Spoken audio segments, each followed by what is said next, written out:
In a world of devils and hunters, what if Naruto joined Chainsaw Man? Hello everyone, welcome to What If Naruto Was in Chainsaw Man movie. Before we start, please go support Dragneel Slayer for writing that awesome fanfic. This is the translated version I made. There will be some mistaken character's gender, but of course Naruto is a male. Guided by a phrase, by a family legacy. Bound to a strange demon in exchange for something many would give, but which he already saw as an eternal curse, because that's what it was. An eternal curse. Naruto x Chainsaw Man. Chapter 1.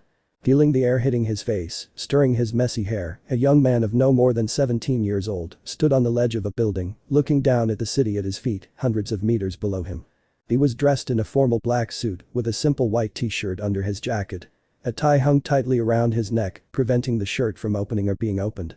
The collar of the shirt flapped slightly, making it look as if it were draped casually. Ring ring.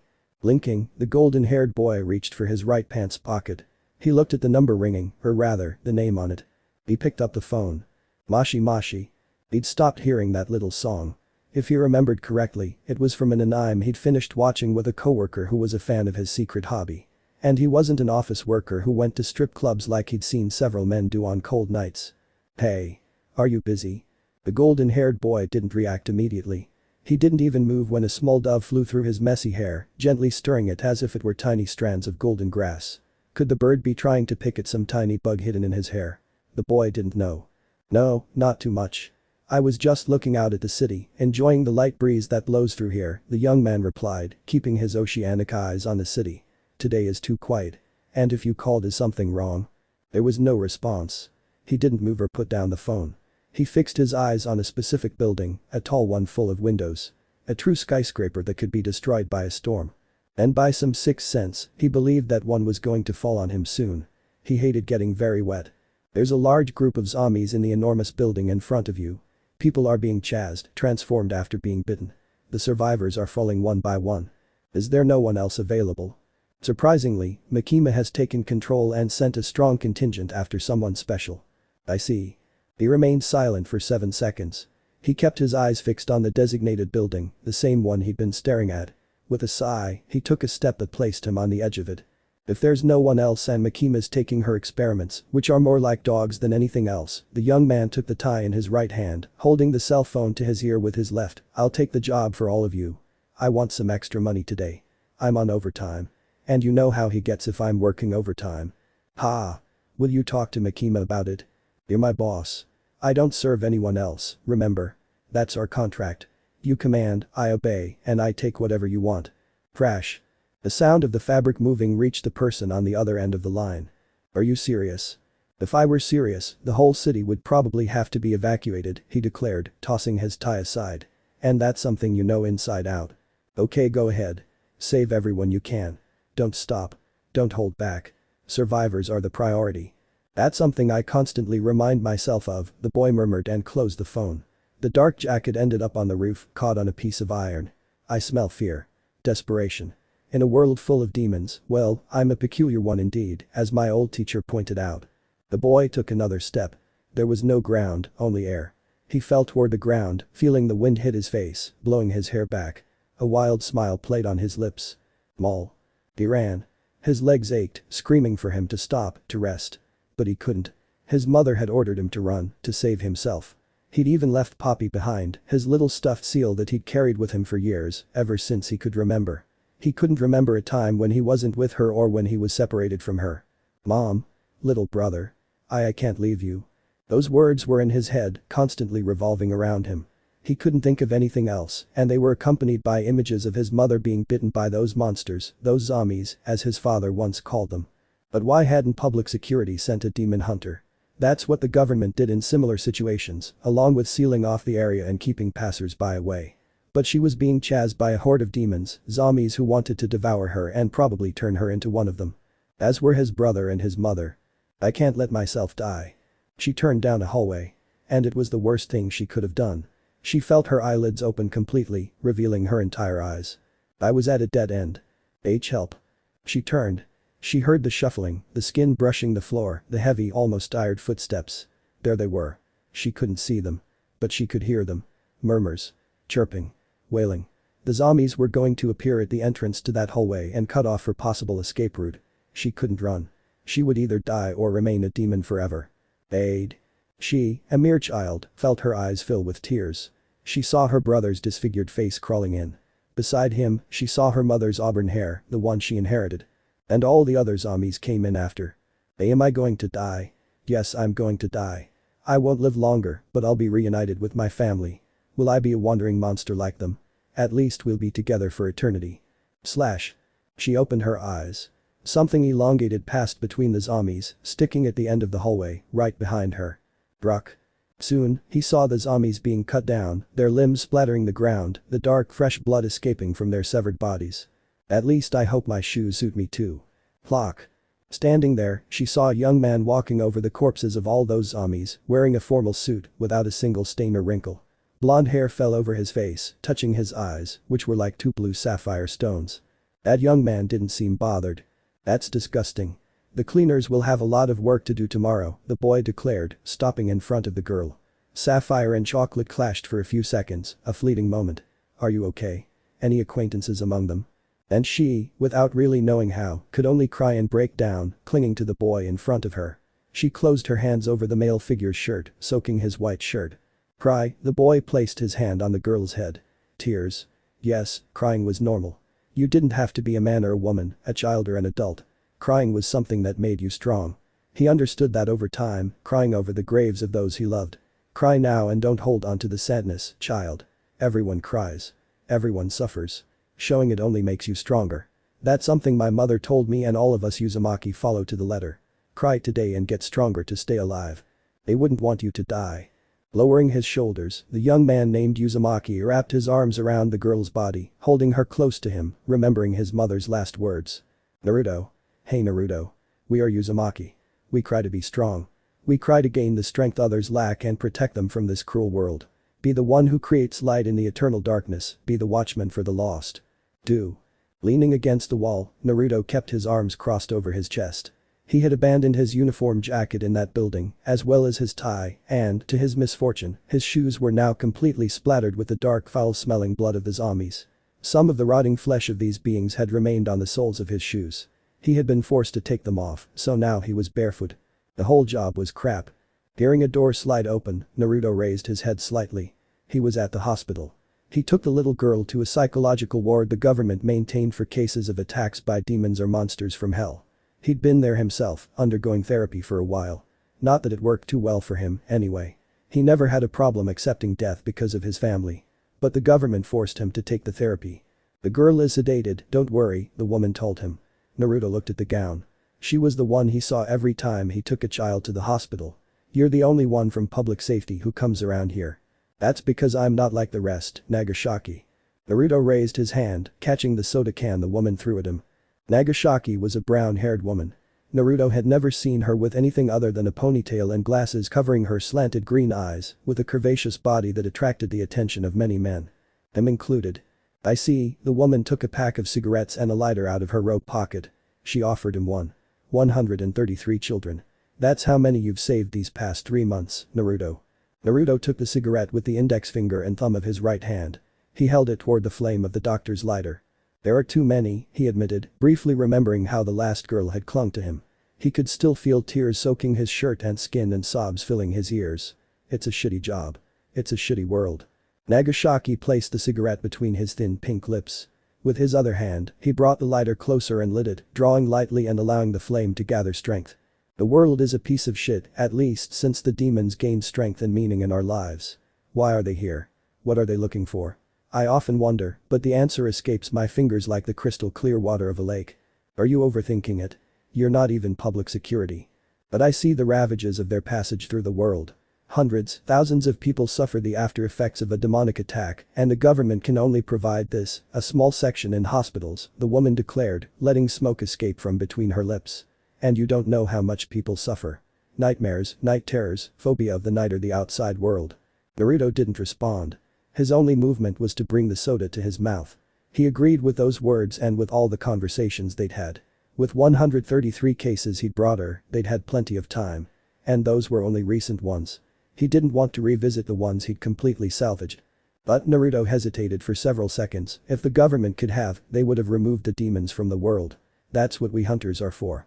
We eliminate demons, risking our lives. Are you risking it? And? Nagasaki didn't respond immediately. He inhaled a little, and after 3 seconds, he formed a ring of smoke that caught the blonde's eye. Hunters make a pact with demons. They take something from you and give you their power. What did you give them, Uzumaki Naruto? My life. And they both fell silent. Nagasaki focused his attention on the cigarette in his hand, a habit he picked up in his youth and couldn't shake no matter how hard he tried. Naruto focused his attention on his soda, setting aside his gifted cigarette, causing it to go out over time. Will she recover? Nagasaki sighed. In total, Naruto had asked her that about every patient. She always gave the same answer. That she didn't know and that it was beyond her patient's strength. But wouldn't it be better to give him a little push?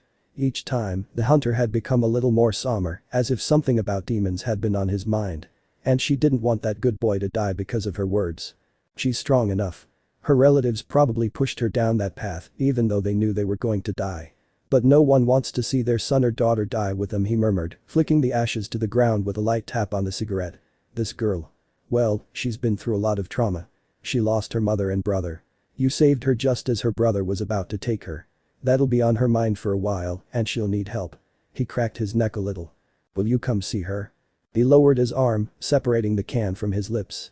Was he going to see a mentally broken girl? Normally, the survivors he saved, including the 130-odd children recently, had someone else to help them. But not this girl. There wasn't even a contactable father, and it was possible she had no close relatives. The hospital would have to take care of that, though. You already know my answer, doctor. I see. She stuck the cigarette into the plant next to the soda machine. She hadn't met a hunter like Uzumaki Naruto. She'll be happy. She needs some emotional support. I'll be here every day. I highly doubt my boss will stop me, or that master will do anything to keep me on a leash. He's been retired for a while, despite being the strongest hunter so far, Naruto explained, remembering the old man with the scar on the left side of his face. Makima and he weren't friends, or so he gathered from their interactions. I'll help. Nanami. Nanami, Naruto gulped. For some strange reason, that name was bittersweet to him, leaving a strange taste in his mouth. If he had arrived sooner, the zombies would have been out of the way and Nanami's family would have been safe. Thank you. I saved her and I didn't even ask her name. She asked for yours. I gave it to her. I hope you don't mind. Naruto shook his head. Clenching his fist, he brought the cigarette to his mouth. In front of Nagasaki's eyes, it lit up. It's no problem, he murmured, still holding the cigarette in his mouth.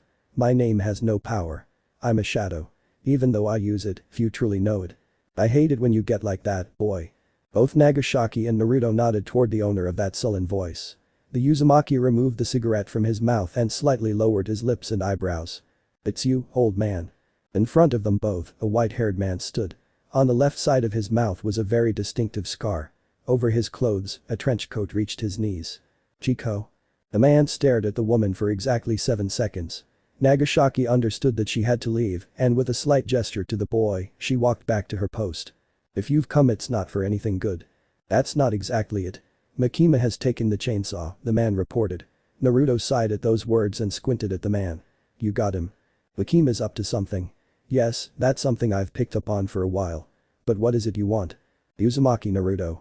Public Security Registration 97,856 and expert user of long and short-range weapons, the man listed, making the boy realize that the master had read his entire report. And you're the only member of public security, along with Makima, who works directly for the authorities, for the government. Clearly, you're the ideal person to help me with what I have in mind. The chainsaw around, something tells me Makima's going to put whatever she's been cooking to work. I have a feeling, and she'll use all those weird creatures she's gathered as weapons. I am also. And let's be clear. If that happens, Makima has all the advantages, the man interrupted Naruto. The boy snorted. That's why they've organized a meeting. In an hour. You have some more work today, snot. Naruto sighed for the second time. Throwing the soda can into the trash, he stood up.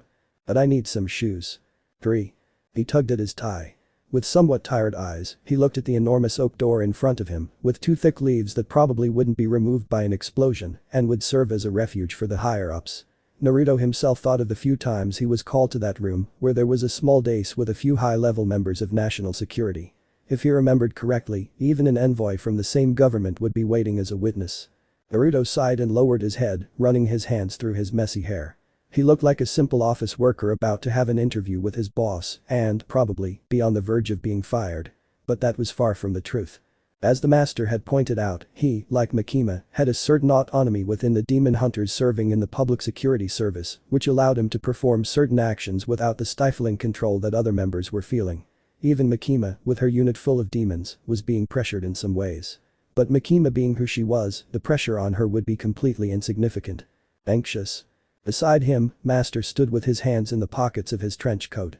In Naruto's memory, he couldn't recall ever seeing him without it, not even during battles, and it was strange that it had lasted so long.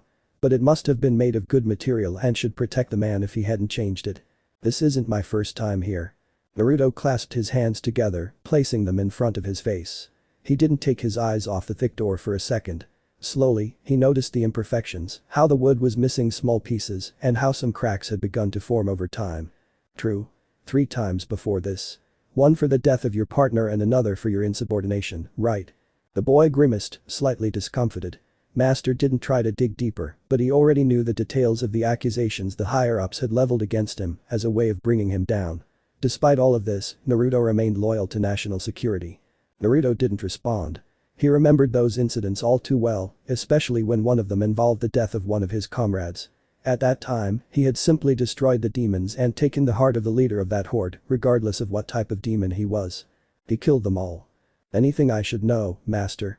Naruto asked the question without looking at the man. Master let out a hissing breath between his teeth and escaping through his parted lips. No. Makima will be the focus of the conversation and likely your loyalty to Homeland Security, the man said, his words slow and steady so Naruto could understand them. With her possible plans on the table, losing you would be unwelcome for humanity. Do you know that? I get the picture. Because of the pact between the demon Makima hides and Makima herself, everything can be chaotic. It really is when she acts up, Naruto muttered, burying the words in the demon slayer's ears. And dealing with her is like dealing with a pain in the ass. Too much pain for just one instant. Ha. You compare it to a pimple. She's too big a pimple. Although she's more like a serious pile, the boy pointed out the comparison, emphasizing the word piles a little more intensely in his young but experienced voice. And I want to pop it. With your hands. Makima took Chainsaw to be her dog. From what one of the infiltrators pointed out, she seduced him with her body, playing with him like an owner would with his dog. The boy's brow fell slightly. And that worries me. For some reason, Chainsaw is important to her. Much more than power or any other demon in their ranks. My body, my soul, sense that something bad will happen if she does what she wants with that boy. Denji. And that will drag us into a deep hole we won't be able to get out of. Alone. Alone. Are we human? It's funny, since you're a demon in a way, a female voice pointed out. Naruto and Master looked to their left. Wearing a lavender outfit with messy platinum hair and a lock of it covering her left eye, a woman was watching them. It's good to see you're answering the commission's call. I always come. There's no need for that slight dig, Mrs. Takenawa. With a slight laugh, the woman gestured to her bodyguards. The 2 men, dressed in black, stepped away from her, taking a few meters away from the woman. And you usually take a few hours. Did Master manage to get you to come on time? Takenawa looked at the old hunter. He only gave a slight nod. The commission will take a couple of hours of your time today. There are urgent matters to attend to. How about Makima's team being made up of demons? Yeah, that's something I've known for a while. I don't understand how the commission allows it. Simply because we need weapons against the demons. If we were to face the gun demon, wouldn't it be better to have others on our side? Or are you the only demon we should have, Uzumaki-kun? Naruto moved his eyes toward the woman. He narrowed his eyes, and Takenawa knew the boy was sizing her up. When they'd first told her not to push him too hard, she hadn't believed them. She still remembered how her guard duty had ended that time. There's no need for that information to leave this room, he declared, his sapphire eyes boring into the woman's guards. I don't want to kill any more of your workers. No need, Uzumaki-kun. I took care to handle these people with enough judgment to know what they can say and what they can't. I don't want to be changing bodyguards with every encounter we have or every disagreement. HMP. And the others. Takenawa moved his eyes towards the master. It'll take a few minutes. They recently had a meeting with Makima and aren't too happy, though they haven't let on. Her having carte blanche is a huge upset for all of us, as is Uzumaki-kun. However, he's much more receptive to following our orders. As Naruto started to answer, the echoing footsteps stopped him. Looking to his left, he began to stand up as Master pushed himself away from the wall, and Takenawa crossed his arms over his chest. Looks like we're all here, a tall, bald, dark-bearded man looked at Naruto. Time to take something seriously for once. Let's move on to the living room. Broomk. But the sound of hinges, the doors to the commission room began to open with a heavy thick sound.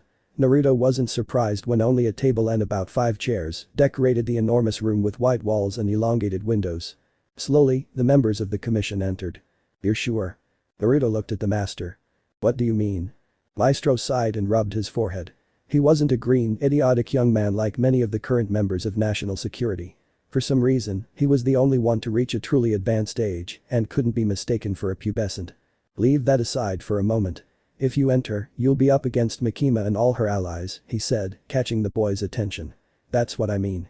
Your relationship with Makima will be broken and you'll have to pretend." "Ha." Twisting his lips and tossing his hair back, Naruto pointed at the man. "And who's to say I'm not acting right now, old man? I could be making plans to destroy you all and take everything into my own hands, turning everyone into slaves, including Makima." Putting his hands in his pants pockets, Naruto began walking towards the living room where the 5 members of the commission were already waiting for him. "I can deal with the remorse because I'm not tied to anyone, master. I lost all my relatives and I'm left alone in the world. Nothing matters to me anymore except continuing my family's legacy. And if I must stain my hands with the blood of Makima or any member of public security, then so be it, damn it. I am Uzumaki Naruto. I would even kill you if you got in my way, old man." IV. Turning the key, the woman was finally able to enter her home, letting out a somewhat tired sigh, her thin, beautiful face reflecting a bit of the fatigue she had been feeling. As the only public security leader under the commission, she had to maintain control over all divisions, which meant multiplying her own workload, while also maintaining the facade she had built for herself to maintain control over her colleagues, since she herself was carrying out her own plans.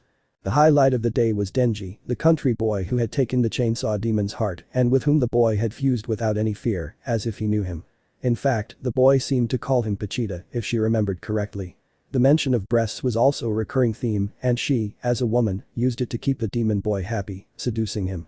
Denji's possession of the chainsaw demon was merely an incentive for her to have him in her grasp like a simple puppy at her service. Crush. Hearing the fabric rustle, she stopped in her tracks.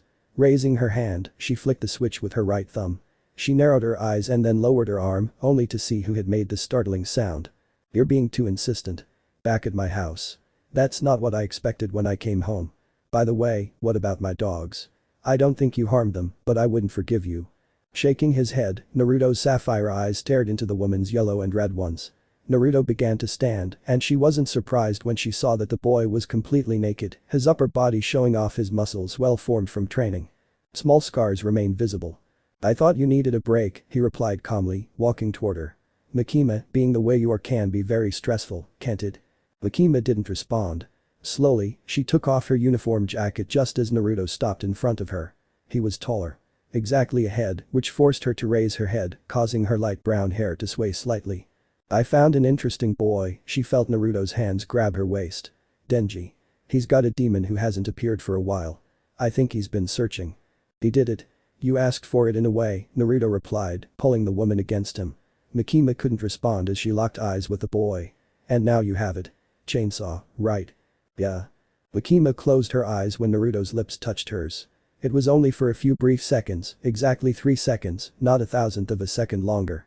She opened her eyes when she felt him pull away briefly, but she didn't do anything when the Uzumaki's hands tightened around her waist. "What are you planning?"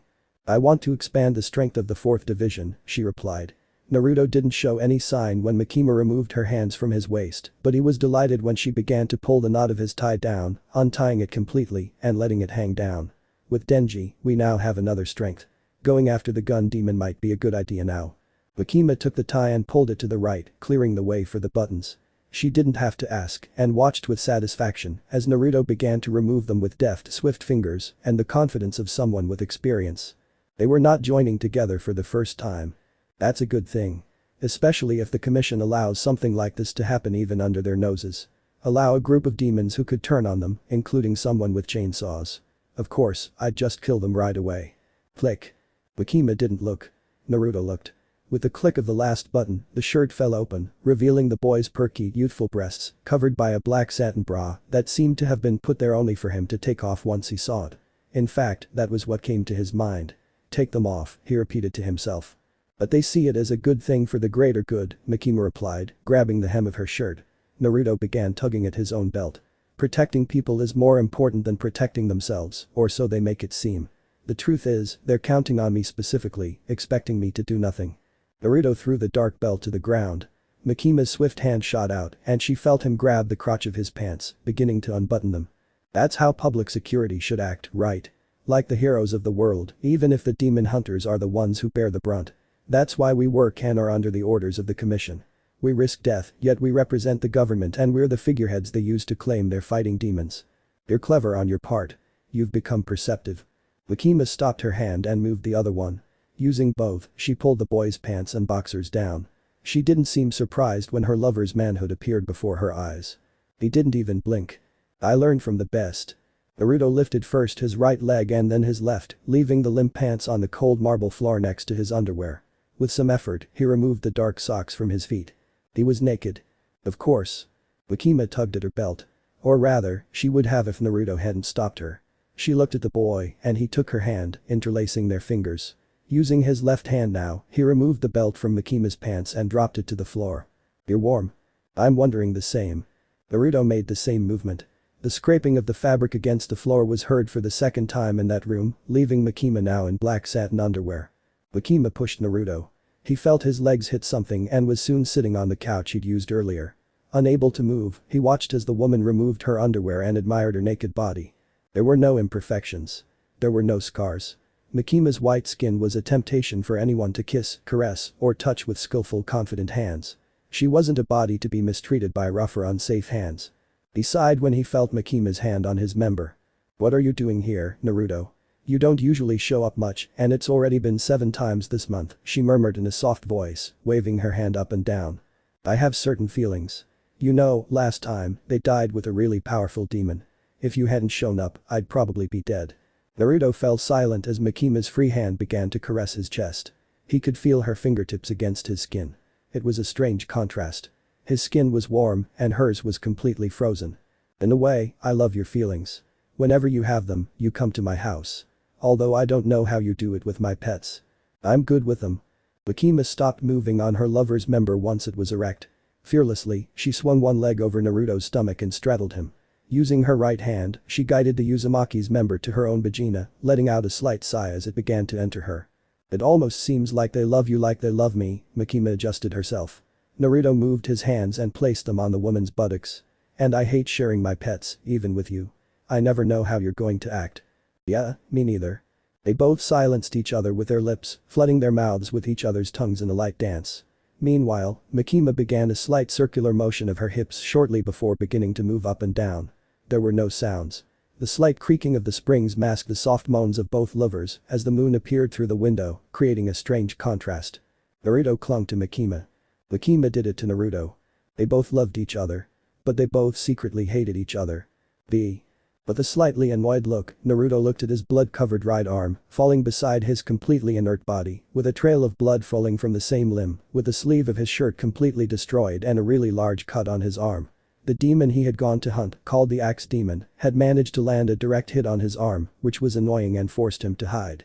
Why did he have to get distracted at that precise moment when the axes were about to hit him? If he hadn't used his katana, he would have lost his right arm completely right now. Although it wasn't something that really worried him too much. Shaking his head, Naruto looked to where his enemy should be. He was fighting in an old hangar filled with wooden crates, which could serve as a hiding place for moments like this. But he really didn't have to hide. He could deal with Axe completely without taking a single injury. We all make mistakes. Naruto untied his uniform tie with his left hand. It was somewhat annoying and uncomfortable because he was right-handed. But with constant training and fighting, using his non-dominant arm had become a constant habit. The demon is just like all the others, I guess. If I remember correctly, Makima pointed out that Chainsaw has chainsaws on his arms and head. Axe does the same, with axes on his arms and an axe through his head, as if he'd been killed with it. It looks like a bad Halloween costume. Stalking, poking his head out of hiding, Naruto watched as the Axe Demon turned its head, searching for him. It wasn't wearing outlandish clothes. In fact, they were clothes he'd associate with a lumberjack. Was he really a lumberjack behind that axe-like appearance? At least, that's where he was aiming. Anyway. The commission was clear.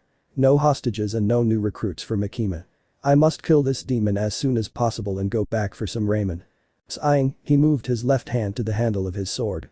He hoped he wouldn't have to use that to emerge somewhat victorious from this place. I want to eat it, brat. I never said you wouldn't do it. Just reminding you. I will devour Axe completely and erase him from existence. Naruto cracked his neck slightly as that thick, dark, and sinister voice spoke in his mind. That was his demon, the being with whom he had made a contract and from whom he would be unable to escape for the rest of his life. No, his life was fleeting. Eternity was the perfect definition for the time that would represent his enslavement to that dark, demonic being. But it didn't matter. I'll tell you. Crack. Opening his eyes, Naruto turned his head and saw the axe demon slash through the crates hiding him, using the axes on its arms to push the splinters aside. In fact, the demon spun its arms around, slicing through the air and pushing the splinters aside. I'm going to cut you, Hunter. Axe demon skidded slightly and, after flexing his legs a little, launched himself at Naruto, as if he were a rugby player about to knock down his enemy. Naruto grabbed a sword and pulled it free, unsticking it. Grounding his feet and shifting his strength to his waist, the Uzumaki spun with the sword and swung in a circular motion, creating a small ripple of wind behind the blade. Plan. Colliding with the demon's axes, he was pushed back a few inches. Hacha had protected himself by using his arms crossed. The shadow began to loom over him. Slash. From above, Uzumaki Naruto brought his sword down in a downward slash at his enemy. Axe countered by blocking the move with his axes and, taking advantage of his enemy's midair, hooked an axe with the enemy's sword and pulled towards himself. Naruto was knocked aside and thrown. He spun, skidded, and positioned his sword in a good stance, all without using his right arm. Would you let me kill you? It's not difficult. Let me cut your heart out with my sword, you stupid demon. I have ramen waiting, ready for me to eat. Oh? I'll cut you into little pieces, you little human idiot. Naruto swung his sword. Axe demon swung his axes. The metallic sound echoed through the hangar. Right, left, left. Naruto read the movements and responded by deflecting them, preventing any of the axes from hitting him. He could also deflect the one to his head, but that wasn't too bothersome for him. In fact, he could grab the handle and yank it out of his head, which would undoubtedly cause blood to stream down his ugly enemy's face. Though he hadn't lost much of his human face. Clank. Clink. Naruto deflected both of the axe demon's arms, leaving his chest completely unprotected. He took advantage of the break in his guard. Planting his right foot on the ground, he raised his left foot and, without fear of being hit, swung it and kicked the demon, flooding the movement with force. Flosh. Crack. Pushed, axe demon crashed into the wall, shattering crates in the process. It had been such a crushing force that, had he been another demon or a human, he would probably now be nothing more than a mess of blood, flesh, and bones. Slurp. The demon let a trickle of blood fall from his mouth, staining even his plaid shirt and creating a puddle at his feet, which he stared at in confusion. He shook his head and, as he turned, realized a piece of iron was piercing his right lung. Did you think I'd throw you into an empty wall? Walking, Naruto swung his sword and threw the blood towards the concrete floor. Ha! You're too smart, or so you want me to believe, the demon bared his teeth in a bloody grin. The white enamel had been dipped in garnet red. But still, this won't kill me ngh. Naruto pinned the demon against the wall with his left leg. Jamming the sword into its stomach, he slowly raised his right arm. He closed his hand over the axe handle on its head. Calm down. Did you really think you had a chance? Pathetic. Naruto slowly lifted his face. The marks on his cheeks had deepened, becoming much more noticeable. His teeth had become animal-like full fangs. His once messy hair was now somewhat longer, wilder. I was just playing with you, little mouse. Brack. Showing crimson and slitted eyes, Naruto yanked the axe hard, creating a grotesque sound of metal separating flesh and bone, and swung the taken axe with excessively superior speed. Slash. Brug. Tap. Naruto squared his shoulder with a jerk. Disdainfully, even with that savage appearance, he stared at the axe demon's head about 3 or 4 meters away from where they were standing. He didn't care about being stained with blood. Crack.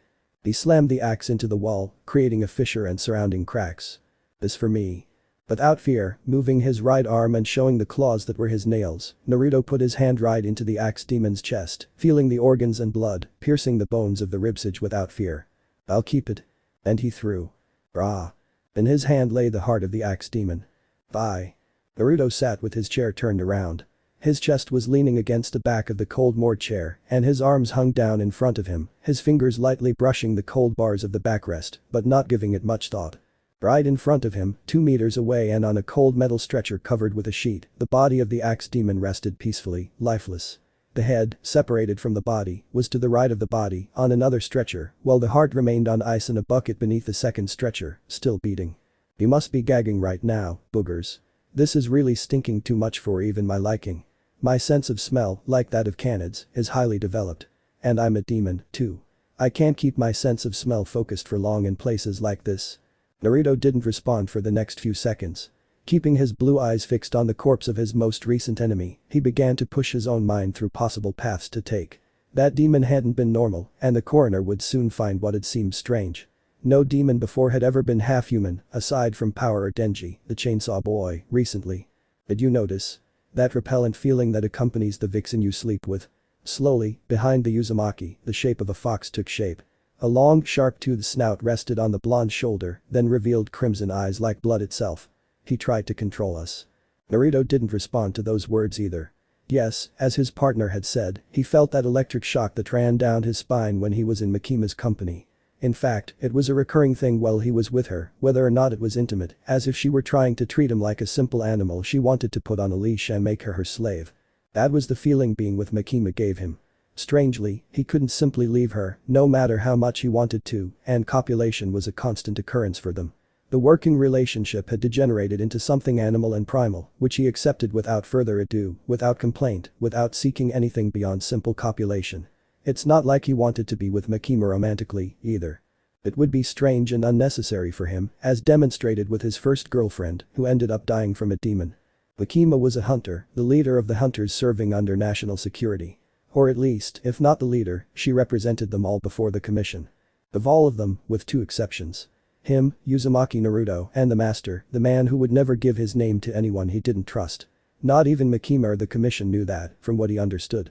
In a way, names had power, as did fear. That very primitive emotion, rooted even in the most primal animals, was what kept them safe and at the same time made the demon strong. Because of the fear of guns, the gun demon killed millions. You ruminate too much. Not even the lazy one seems as thoughtful as you these days. Is it because the bitch hasn't satisfied your animal side? You can take another. I'm not interested in two-faced women like the devil. Moving, the fox figure swirled around Naruto's body, entwining itself with the vessels. Naruto didn't respond to the fiery touch, even though his skin was slowly burning, as if exposed to a faint flame. Not even his face twitched or made any movement beyond blinking. You noticed it in Axe, right? The essence of the gun demon. Although, gun demon. Why not gun?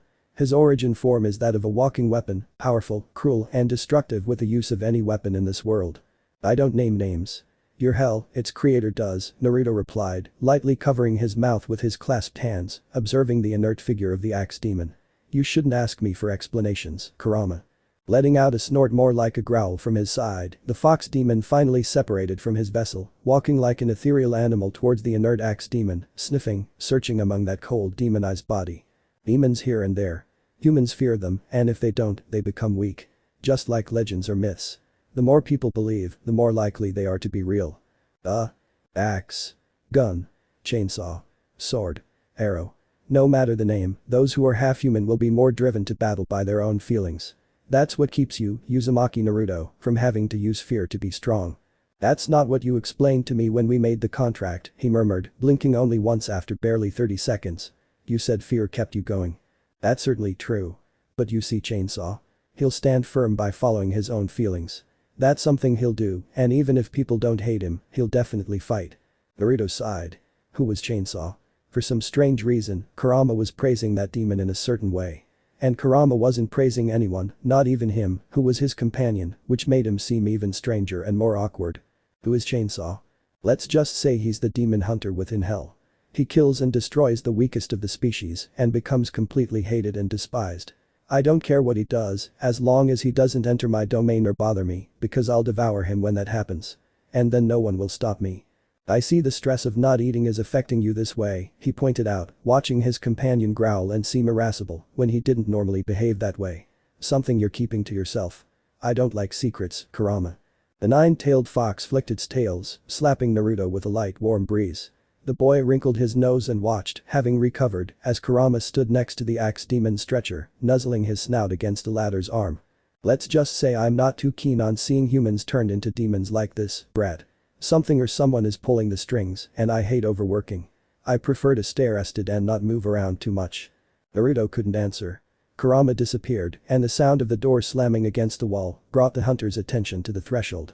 Wearing a white robe that fell below her knees, a woman with her hair in a thick ponytail, not a single strand out of it, entered the room. A toothpick was moving between her teeth as her dark obsidian eyes stared into the Uzumaki's blue ones.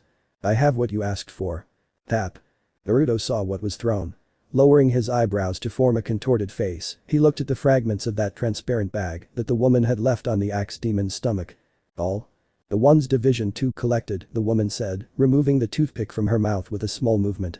Kishub was very explicit about you using them, Uzumaki.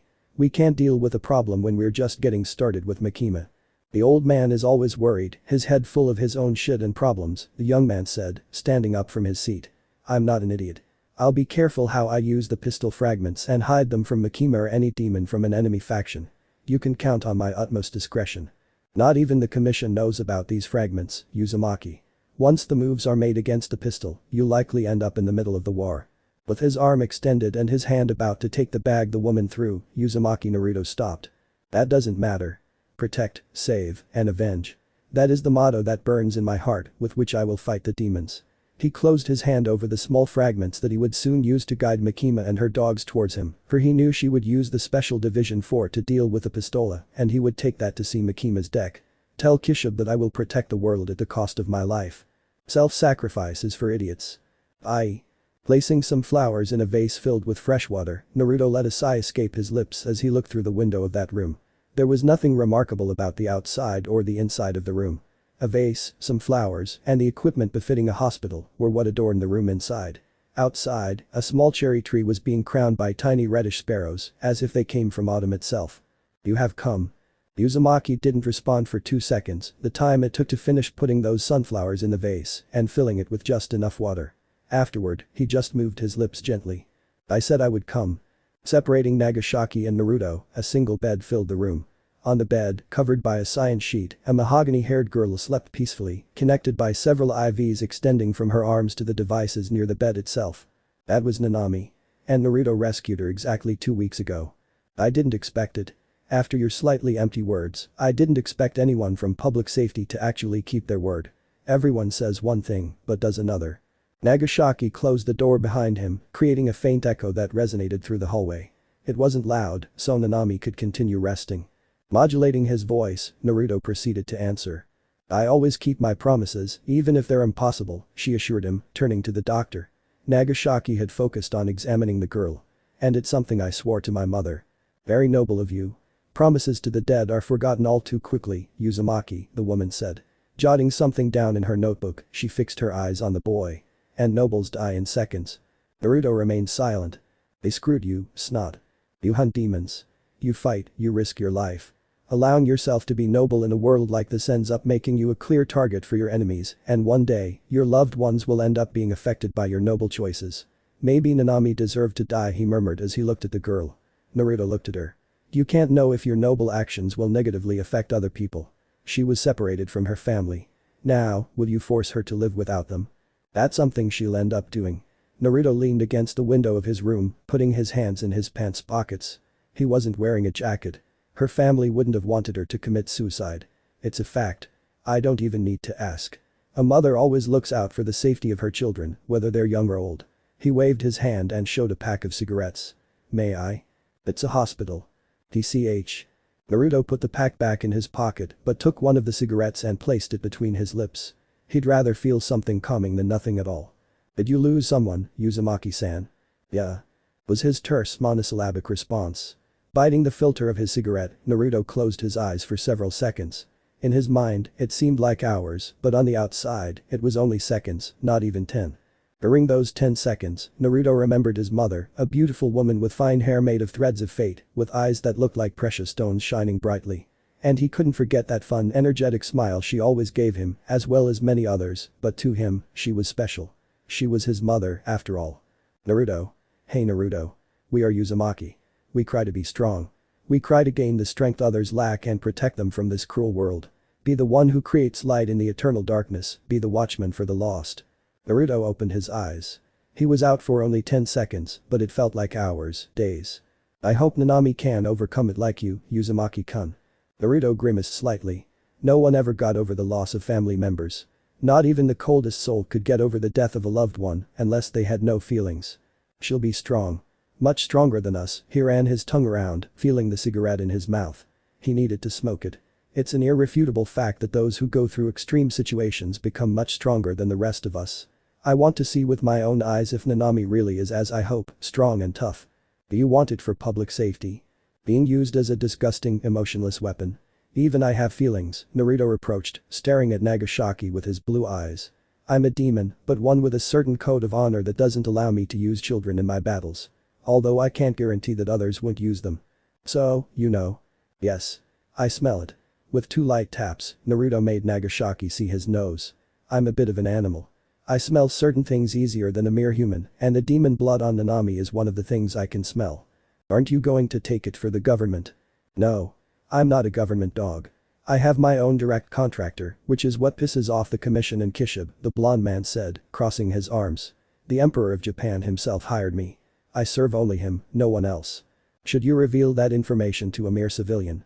Not even Makima knows of your connection to the real boss, Nagasaki declared, letting Naruto sense the amused tone in her words. Uzumaki smiled. That doesn't matter to me. Whether he knows or not, there's nothing he can do. Her neck creaked when she moved it slightly. The Emperor is protected. And I am his supreme guard. Whatever contract Makima has doesn't affect me too much thanks to my own contract. Just as Kishib and she have their allies and their own plans, I have mine. On this board where innocents will be harmed, I will be the difference. Nagasaki sighed, his shoulders drooping slightly. Yes, that phrase, that pose, had been the Uzumaki's for as long as he'd known him. In a world of chaos and death, he stood as a banner of honor, albeit one stained with blood, but one that watched over those the hunters were meant to protect. You're still very strange. Will I be able to dissect your brain when you die? I want to see why you are what no one is these days, following a fictional dream. It's not a dream, Nagasaki. It's a reality, he declared in a low, dreamy voice. I will be the one who makes a difference in today's world. Just as I saved Nanami and 140 other children, I will save the rest by devouring the demons that torment them. Years ago, this might have been taken as a simple story to scare the little ones. But this is the harsh and cruel reality. Demons exist and devour our dreams, believing that human beings are just another delicacy. Well, Uzumaki untied his tie, I don't want children to be afraid of laughing, crying, or having fun. I don't want them to be afraid of going out for a walk, to be with friends. I will be their shield. The comic book quote. Have you read anything? Nagasaki asked sarcastically. Naruto didn't answer the question. Moving his pinky finger inside his ear, he pulled it out, revealing dirt. Just as Makima seeks love, Naruto blew his finger, throwing dirt out the window. I seek protection. Crack. Nagasaki opened his eyes. Nai. Naruto cracked his neck. Grump. Chunks of concrete fell into the room. A man stood over a gap, displaying what appeared to be spike chains hanging from his arms. Crack. Moving the debris away, Naruto placed Nanami in Nagasaki's arms. I'm going to take some action, Naruto tugged at the sleeves of his shirt. Evacuate the people. I need no one to be in the way when the fox goes out to get his food. The scraping of metal resonated. The metal cutting through the air filled his ears. Crack. The chain completely shattered the bed Nanami had been occupying, sending pieces all over the room, forcing Naruto to cover his eyes from the splinters, trying to prevent any piece of wood from blinding him. His enemy took advantage of this and, seeing how Naruto was blocking his vision, threw the second chain at the hunter. Crush. Feeling it close around him, Naruto opened his eyes and tried to move. But it was too late. The chain was completely encasing his body and upper limbs, so moving or freeing himself from his bonds would be impossible as he was. I've got you, you little nuisance. Where's the girl? Naruto raised his face. While other human-demon hybrids covered their faces with demonic ones when they transformed, this man still showed his human face, but his arms were made of iron chains. What girl? The blood demon. I don't. Slash. Crack. Being crashed, Naruto felt blood rush to his mouth and a rib shattered by the direct hit against the wall, which showed cracks, but did not give way, thus increasing the damage the Uzumaki's body received. If you know, the demon declared. Oh. I'm going to squeeze you like a lemon, member of public security. I'll have a blast watching your guts spill out of your mouth, the man said, waggling the second chain. And as is my lord's wish, I'll only take the words I want from your last breath, if necessary, human.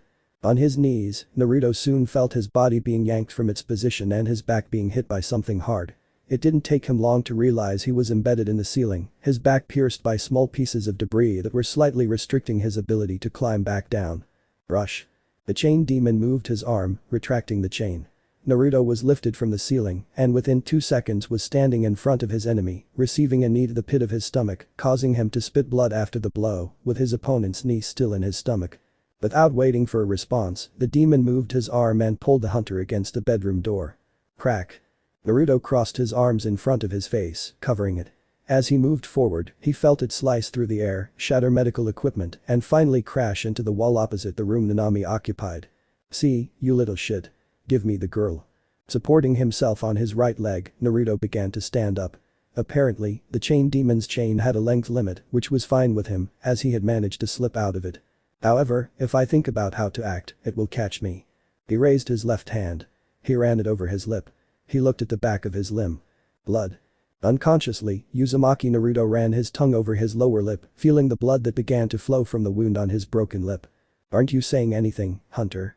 I'm going to devour that heart. You talk too much." Standing up, Naruto moved his tie to the side, freeing his shirt collar. Thanks to that, breathing was now easier for him. "Haven't you ever been shut up?" Raising one of his eyebrows, the chain demon showed a sardonic smile a second later. "Ha!" Showing pride, the demon opened his arms wide, exposing his torso. "Want to try? I let you hit me." Ham. Cough. Bending forward, the hybrid showed a look of surprise as his opponent punched him straight in without hesitation, without a second's hesitation, closing the gap and hitting him right in the center of his chest, causing him to experience stabbing pain for 7 seconds. Charmed. Naruto lowered his arm. Damp. With his elbow, he struck his enemy's neck hard, causing him to lower his body further, which the Uzumaki took advantage of to hook the demon's head and, with a key movement, made him spin like a top for 2 seconds, leaving him 1 second to launch the final move. Pam. Crack. As the demon spun, Naruto lifted his leg and brought it down, smashing the chain demon's head into the ground, causing a slight tremor and a cracking sound. Proud. Pride will lead you to fall. Ploosh. Naruto did nothing as the chain wrapped around his leg. Being lifted and swung like a flail, he ended up being thrown into the ground, shattering it and passing to a lower level. "I'll kill you, human." Peeking over the edge of the hole, the chain demon glared with eyes reddened by anger at the Uzumaki, who was lying on shards of concrete with blood running down his left temple, staining his left eye and forcing his eyelid to lower slightly. Tup. Naruto shifted slightly. Rubble in turn shifted as the hunter did. "You can try. Believe me, I've tried to kill myself, but this stubborn demon won't let me die." Facing the angry gaze of his enemy, Naruto began to speak slowly.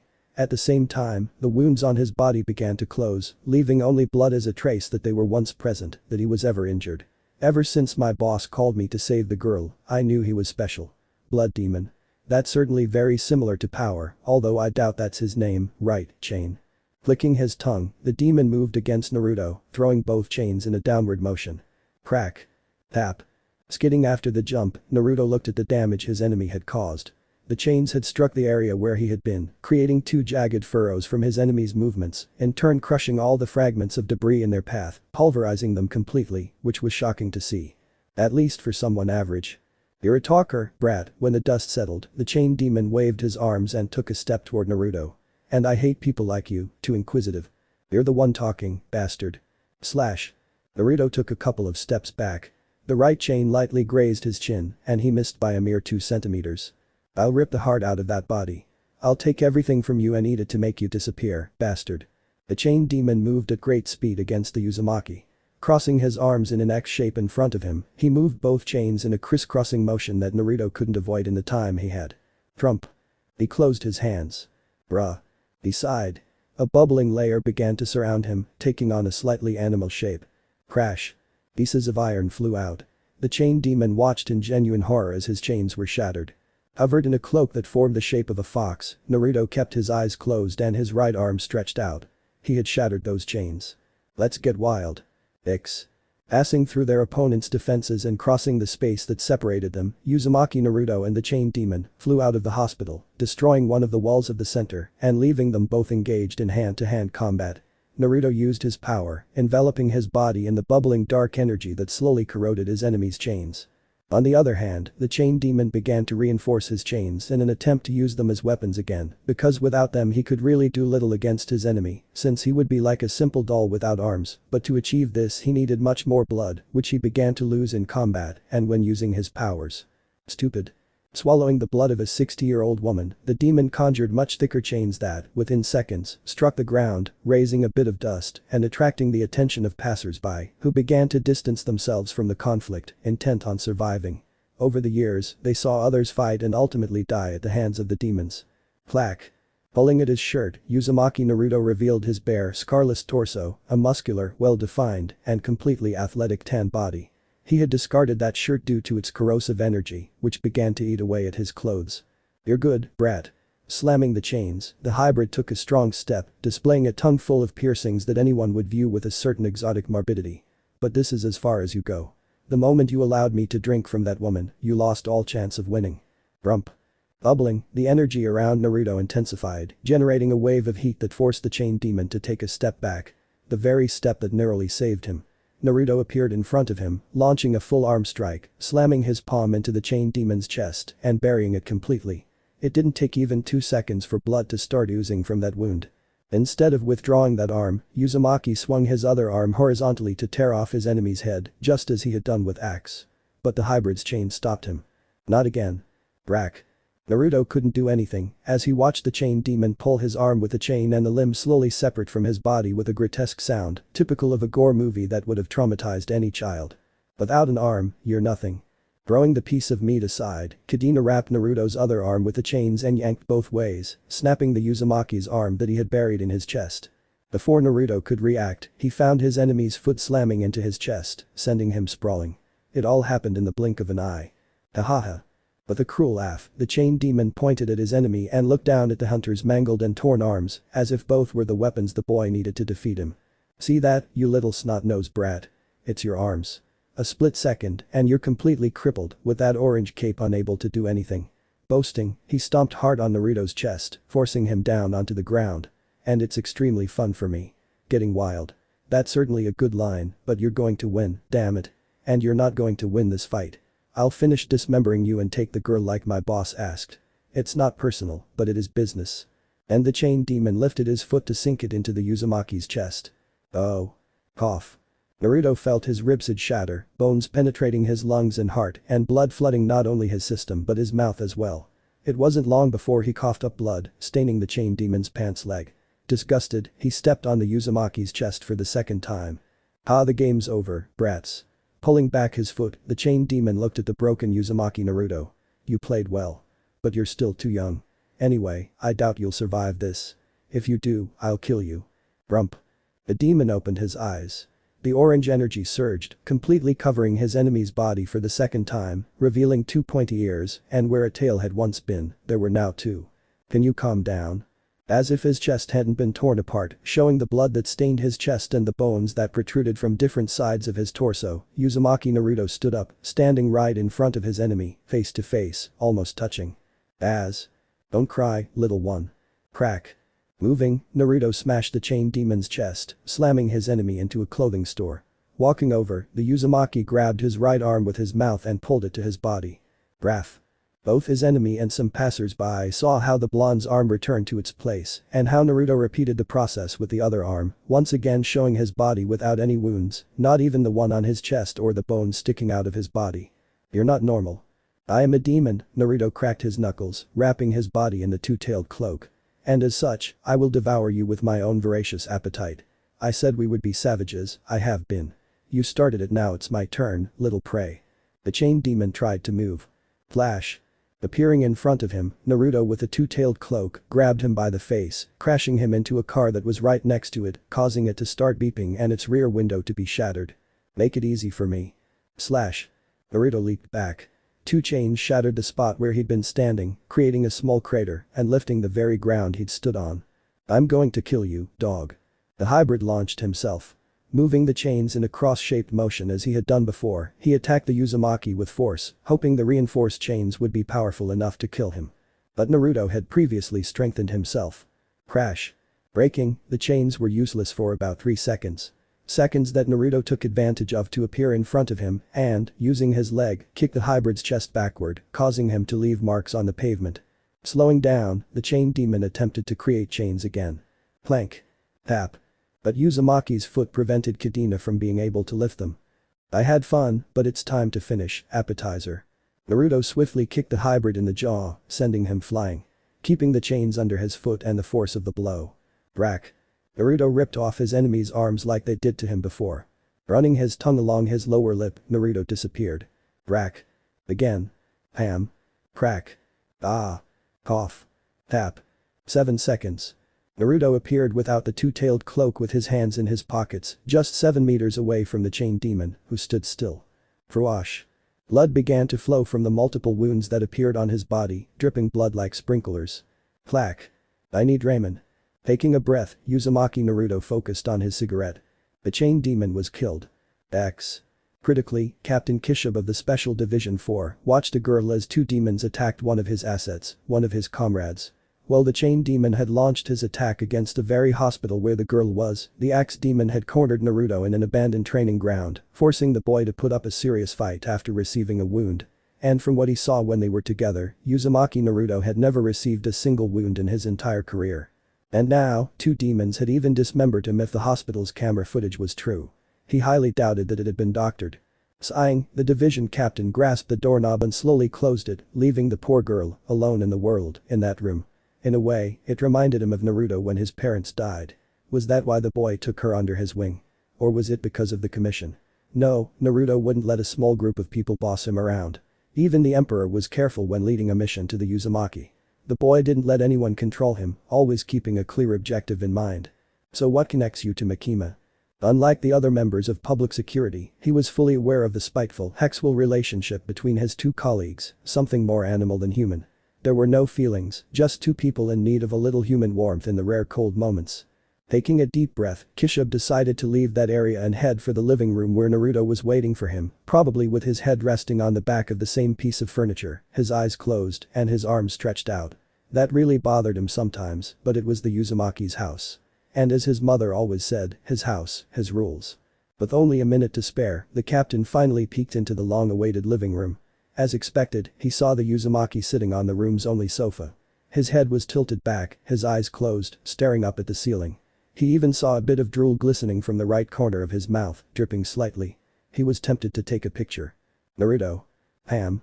Without remorse, Kishub kicked the boy with his leg, causing the Uzumaki to shift his legs and move on the same sofa, turning and letting his head fall against a pillow on it, which sank slightly under the weight of the teenager's head. Sleepy, his eyes closed, Uzumaki Naruto raised his head slightly. Sleepy, he squeezed his eyes shut, repeating this motion a total of 20 times, according to Kishub's count. Did you sleep well? You don't usually get enough rest. And with that girl, your sleep may have gone down the drain entirely, Kishub stated, taking a seat in the armchair next to the sofa. You're going to have to keep an eye on her. The commission has its sights set on the girl, and those demons seem to be after her. Stretching, Naruto positioned himself firmly on the couch, pressing his back against the back of the same piece of furniture. Letting out a huge yawn, the blonde proceeded to scratch his eye to get rid of some of the sleep that was bothering him. The captain had woken him up and hadn't even let him take a shower. And that bothered him.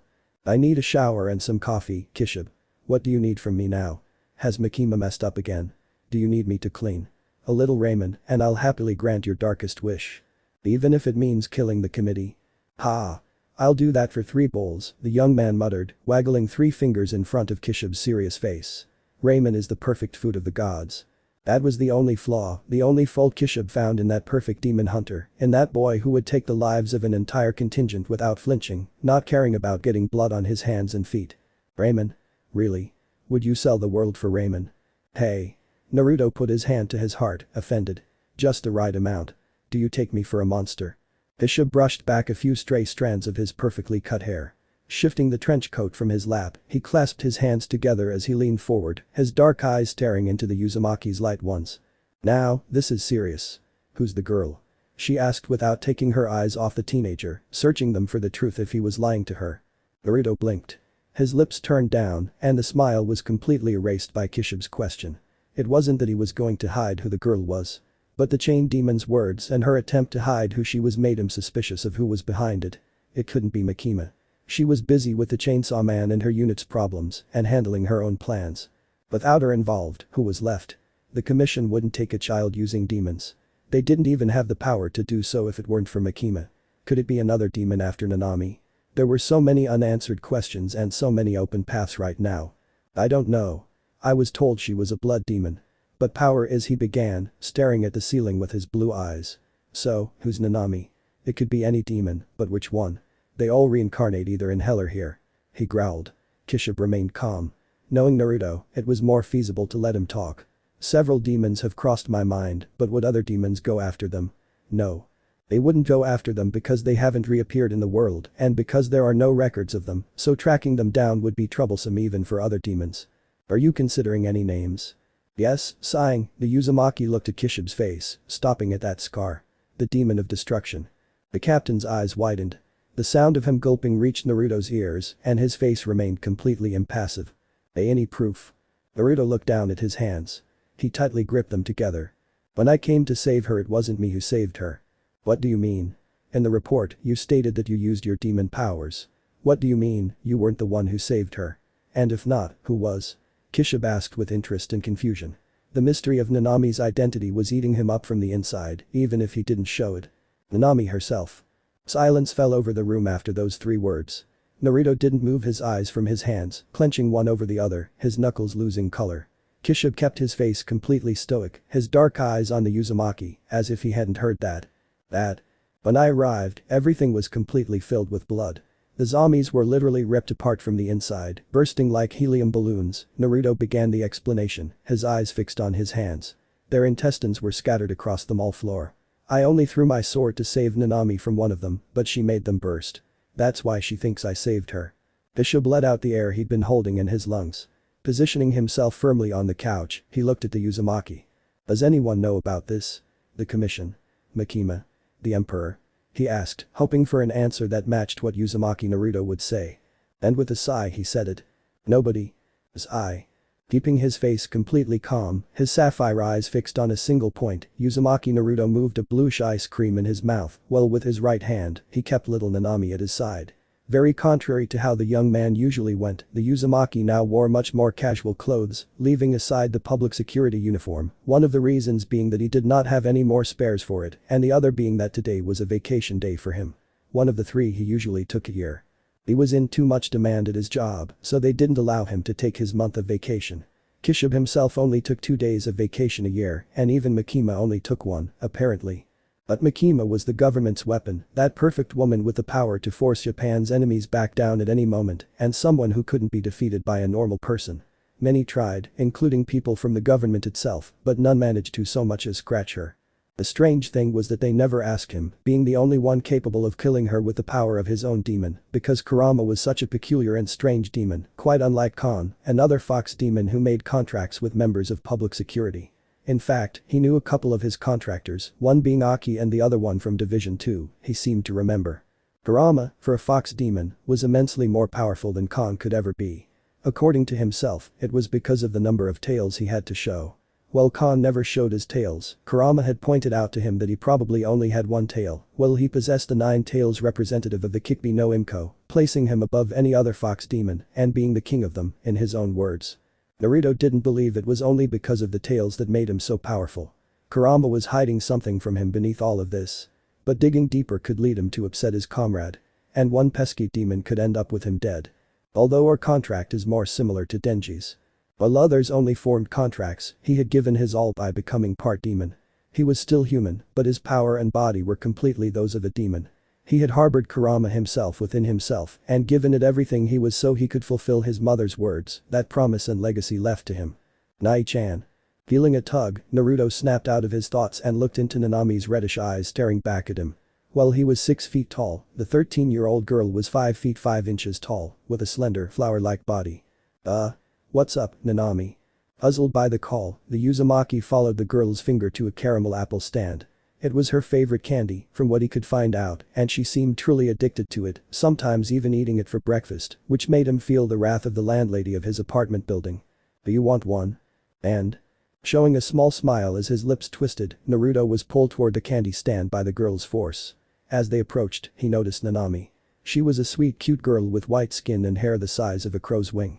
He hadn't noticed her before due to the urgency of getting her out of the mall, and even when he went to see her, he was more focused on the doctor than Nanami, which was a mistake on his part. Luckily, being who he was able to save her when the chain showed up at the hospital.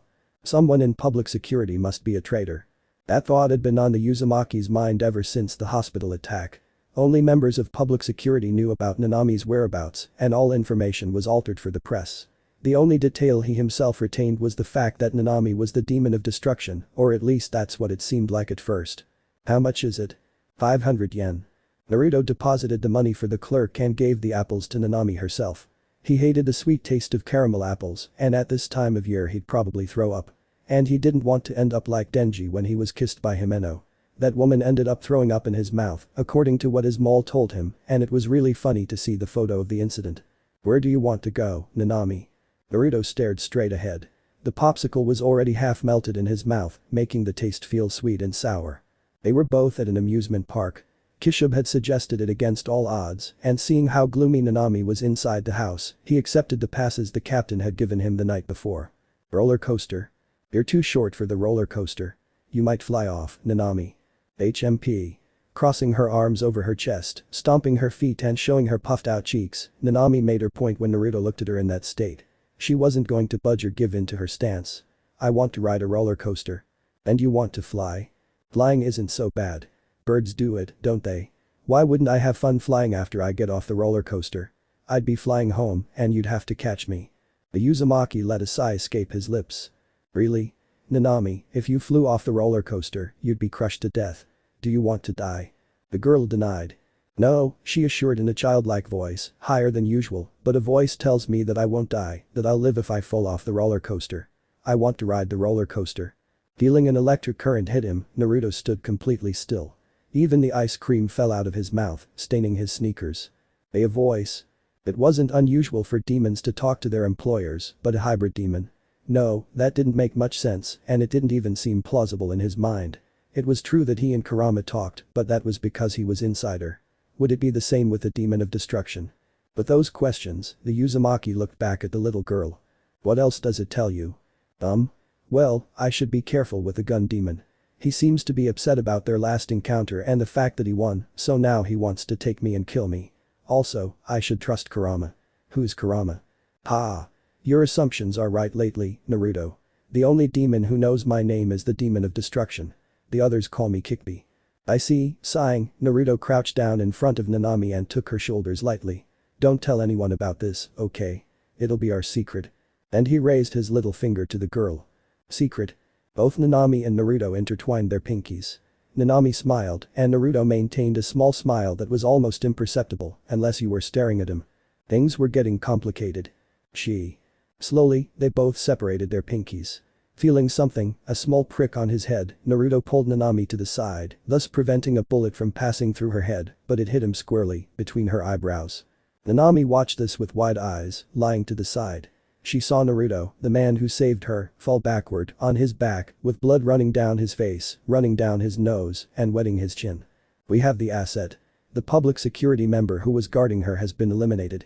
Soon, within seconds, Nanami felt herself being picked up and dragged away from the corpse of her foster brother, the person she had spent the last few weeks with and who had constantly looked after her even during the night, allowing her to sleep with him when she dreamed about the incident at the mall.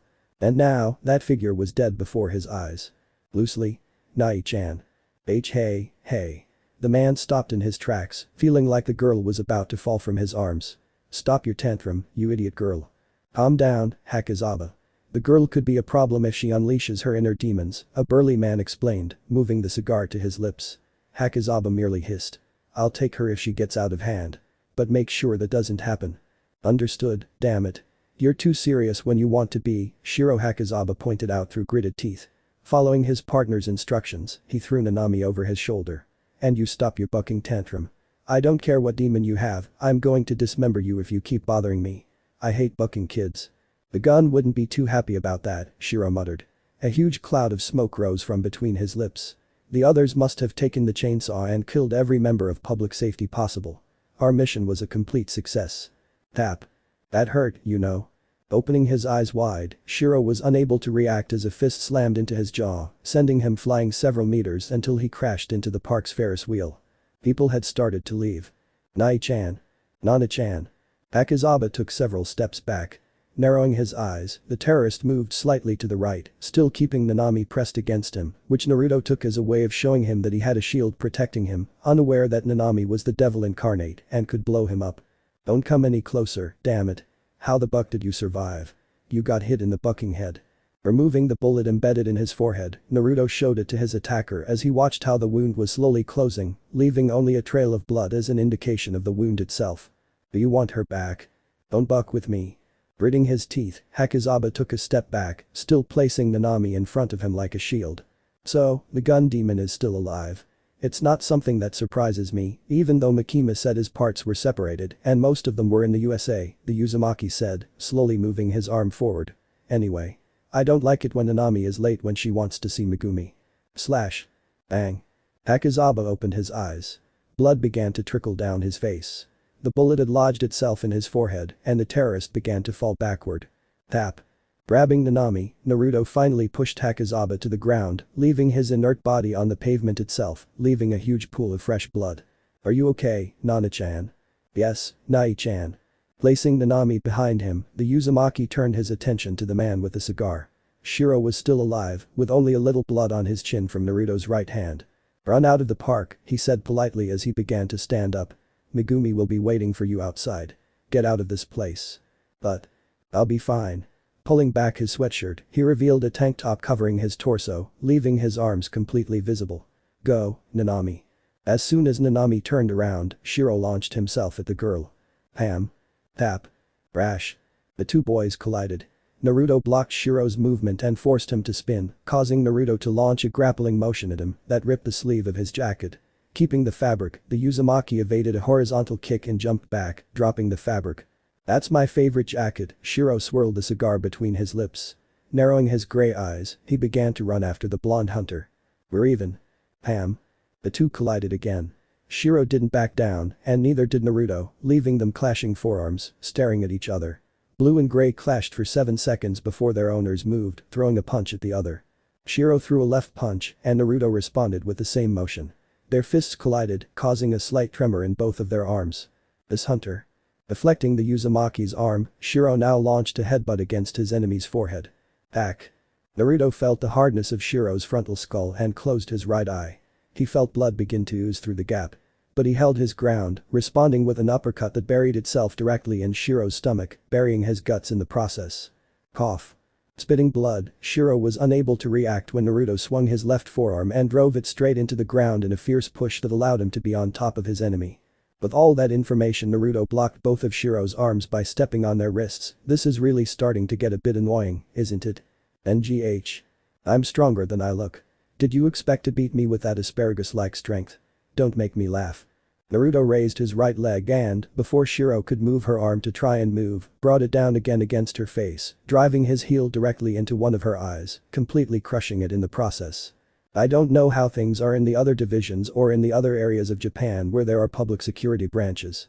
But this has started to bother me so much that Kurama is pushing me to gut everyone. Especially when you tried to kill Nanami. Brack. Without fear or hesitation, Uzumaki Naruto ripped Shiro's head off in a grotesque move more suited to a modern horror film or gore series. Even a gore anime could be considered mild in the face of what he would do, as he wasn't going to stop at just one head. Running his tongue over his lower lip, Naruto dropped his head and pulled away from Shiro. I was upset. Shee. Slowly, the terrorists halted their attacks on public security. Every member of the institution's service had been attacked, confronted, and possibly killed, even leading to Makima herself being attacked by these terrorist members, creating chaos throughout Japan due to the movements of these terrorists who, without fear, launched themselves at public security using demon powers, which ended up placing them as hybrids of demon and human. Obtaining immense power that they had used against the hunters, completely diminishing the members of public security, creating a great schism. Plank. Slamming against the metal, a swordman raised his face. The swords were his arms. A sword protruded from his head, covered by a school cap. This was the Sword Demon, a hybrid who had attacked the Special Division 4, taking the life of one of its most important members, the woman who had kissed Denji. Cough. Spitting blood from his mouth, creating a huge puddle at his feet, Denji in his chainsaw form, was trying to stay on his feet. A slash across his torso from right to left had sliced through his skin, muscle, and clothing as easily as if it had sliced through butter instead of a normal person. This had caused the wound, unable to heal due to the lack of blood in Chainsaw himself, to expel much more blood than it could absorb, preventing his wound from regenerating and inflicting pain on the boy. The boy was barely standing, dragging the chainsaws that scraped the ground, marking the lines with blood. The hybrid sighed. Across from him, Espada looked at him lightly, not too worried.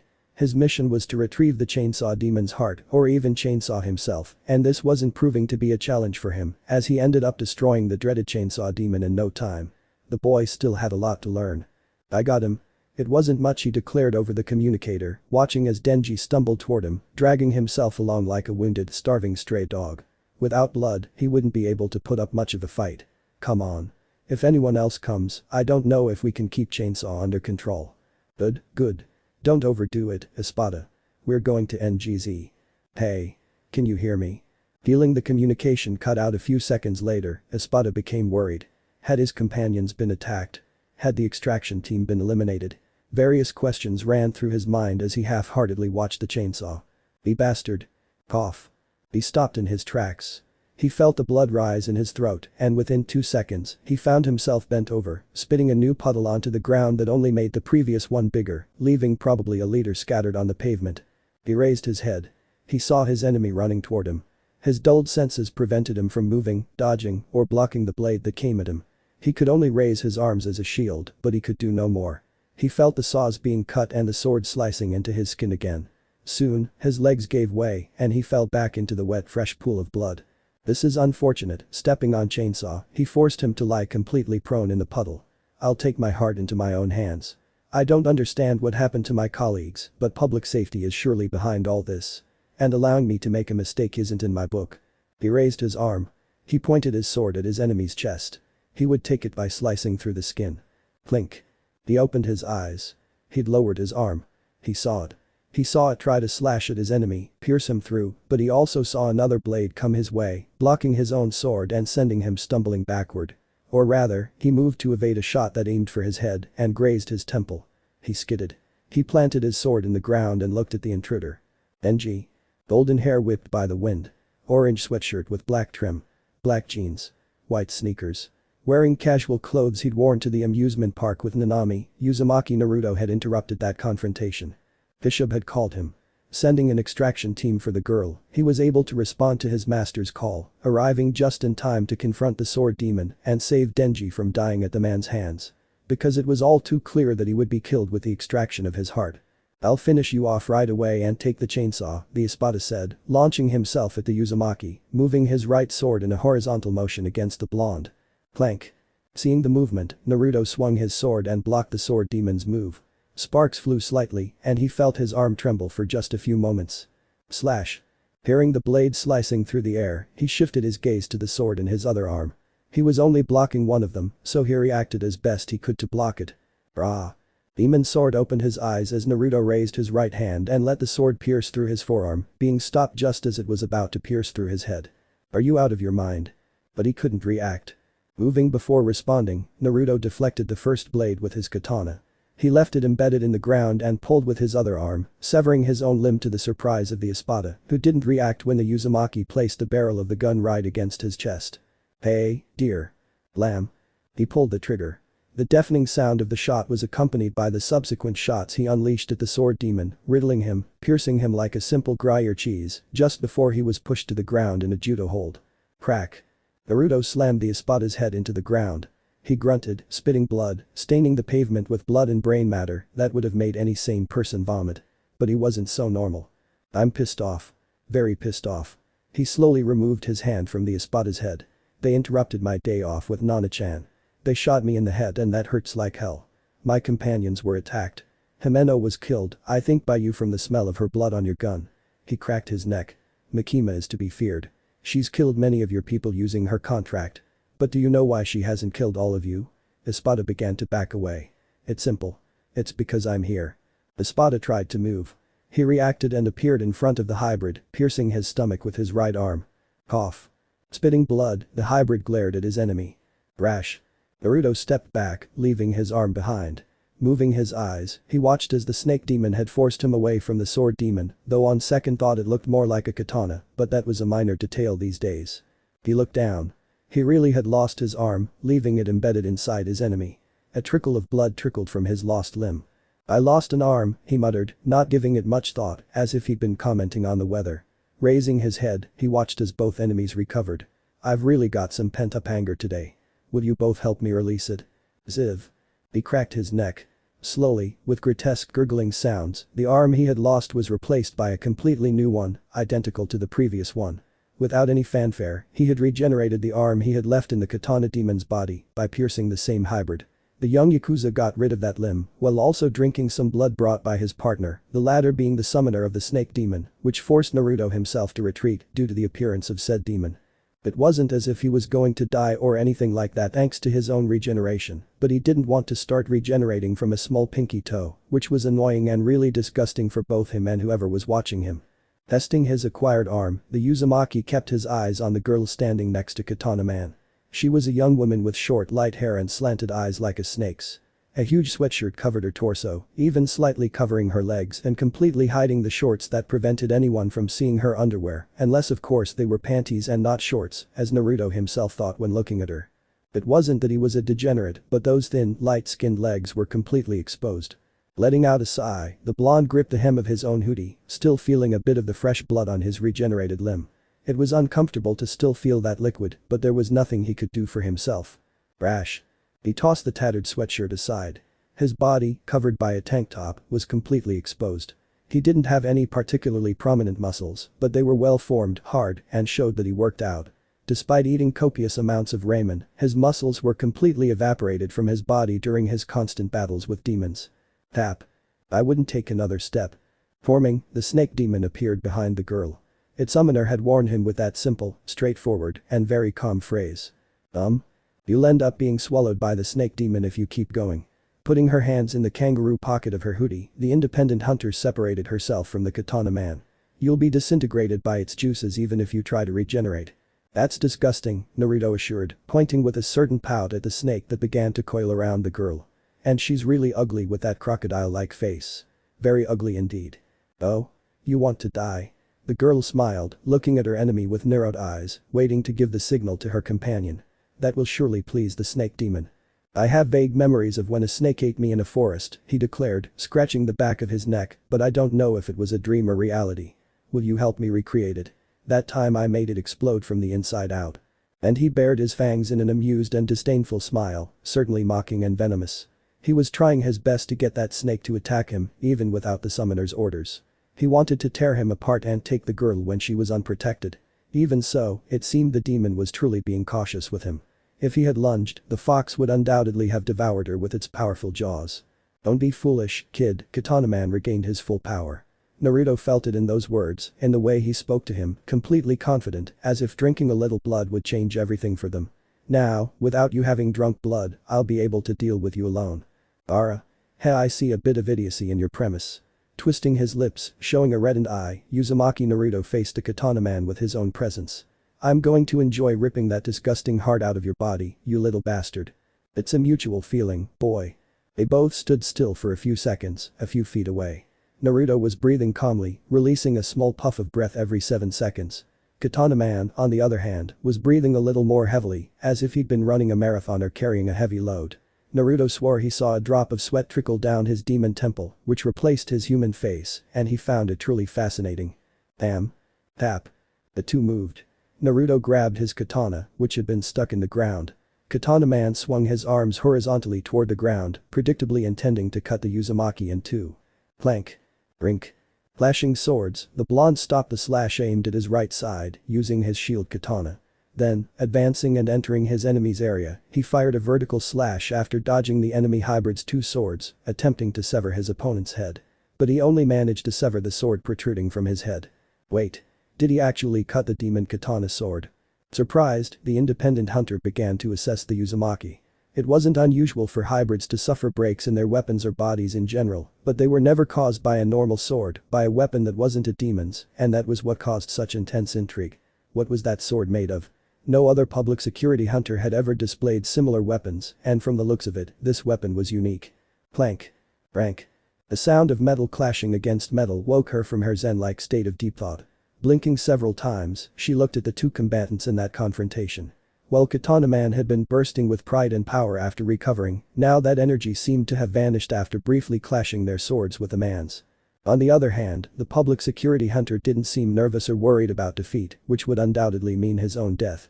Instead, he seemed completely focused on his surroundings, even looking at her, who was several meters away from them, not wanting to be caught in the crossfire. "That boy." Slank. Plank. Skidding, Katana Man looked at the cut on his chest. His clothing was lightly sliced, and his back skin was grazed by the tip of his opponent's sword. Fortunately, his enemy couldn't penetrate and tear out his heart with that movement, but he saw the clear intention behind the movement. "You little bucking bastard." Letting out a huge sigh, Naruto lowered his sword until the tip of it touched the ground. With two colored eyes, he stared at his enemy with a savage deep smile. "Now do you understand? No matter how hard you try to defeat me, or how much blood you take, you won't even dream of killing me. We're light years apart, Katana Man." "You bastard, you little shit." Recovering from that humiliation, Katana Man took a deep breath after the subsequent scream. He relaxed his arms and flexed his legs. "This will just cut you into little pieces." Naruto showed a pleased smile. "If that's your longed-for dream." Zaz. Slash. Shooting forward, Katana Man prepared to slice his enemy to pieces. Naruto stood there, watching, feeling the air swirl and whip his hair around as the hybrid fell upon him, his sword arms flailing. "Idiot demon." Slash. Crack. Clink. Laugh. He moved the sword with a simple, sharp motion, as if he were pushing a curtain aside with a stick or as if he were pushing something away from his face. But what he actually did. Ah. Cough. Falling to the ground, Katana Man soon found himself covered in cuts as if he had been sliced for sushi, spilling blood onto the pavement. Uzumaki Naruto had cut it into many little pieces. XV. The sound of flesh falling to the ground and blood trickling onto the pavement filled his ears. He didn't move a muscle in his body. He didn't make a single gesture. With his eyes, his face completely devoid of any emotion, he watched as the blonde demon hunter sliced his companion as if he were sushi. There was no problem with the Katana Man regenerating. But it would take too many liters of blood and a time they didn't have now. Her eyes narrowed into slits. That hunter wasn't normal, or at least not like the one she'd encountered in her time as an independent hunter. He'd fought without fear of death, like a true madman, eager for blood, unleashing the dark secret hidden in his foul soul. She didn't hesitate. She didn't back down. The man faced his companion, completely confident in his abilities and his own strength. She herself now had no doubt that the boy was even being very gentle with them.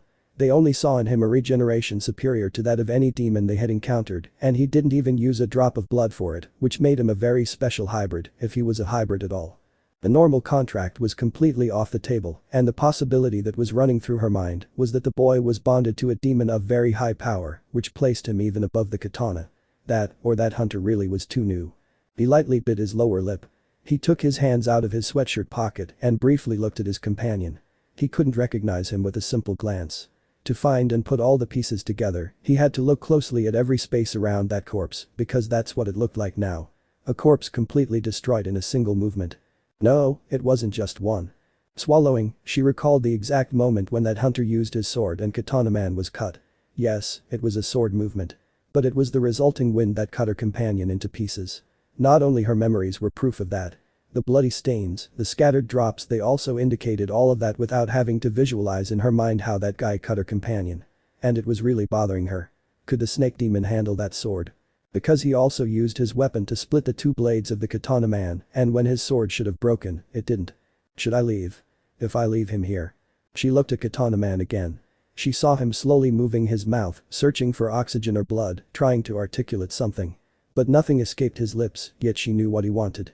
Blood to regenerate. Stop looking at your partner and focus on me. Slash. He leaped back. By 3 inches, that sword missed, splitting him in two from head to toe. He skidded and grabbed the pistol in his right hand while snapping with his left, summoning the snake demon that appeared behind the Uzumaki. I'll have to kill you. Good luck with that. Swinging his sword, Uzumaki Naruto advanced toward his enemy. He breathed through his lips and cut through the bullets that came at him when the girl fired, likely due to the trembling of her own hand as he saw with his own eyes. Crack. Skidding, he evaded the snake demon's enormous crocodile-shaped mouth. Ducking, he let the snake demon pass over him and dashed toward the girl, crossing his sword in front of him. Bang. Bang. Squeezing the trigger with a trembling finger, she fired at the Uzumaki coming for her head. Taking several steps back, she clicked her tongue as the boy sliced through the bullet she fired. Could she really not kill him? Grump. Spinning around, the snake demon launched itself at the Uzumaki's back. Both its summoner and the snake itself hoped that with this maneuver they could take him by surprise and have her split him in two with her enormous crocodile-like mouth. However, they were facing Uzumaki Naruto of public security. Crack. Naruto plunged his sword into the snake demon's lower jaw with force, embedding the weapon into the pavement as well, causing the demon to retreat and unable to complete its maneuver. Bang. Seeing that the girl was shooting at him again, he leaned back and let the bullets hit the face of his attacker's demon, causing the girl to gulp and the demon to grunt in annoyance. Taking advantage of that second, he put his left hand behind his waist and threw a knife at the girl, which ended up hitting the Glock she was using, disarming it in an instant and leaving her with only her bare hands. He took a step. Rash. Crack. And he jumped back, dodging a hammer blow that was aimed right at his head. Shifting his body, he evaded a second blow, and raising his left arm, he blocked a third blow that caused his limb to shake and his bones to shift. Really? Hammer demon. Things are getting weirder than snake men. Saturo. The demon roared, placing himself between the Uzumaki and the girl. Get lost. Take the katana man and leave. I'll take this boy. That surprised her. Gulping, she watched as the blonde didn't seem worried, but instead stared at the intruder with narrowed glossy eyes. But. Go away. Clank. Pulling the sword from where it was embedded, Uzumaki blocked the demon's hammer arm without retreating an inch. In turn, the snake demon slowly withdrew its body, leaving a small trail of blood behind it.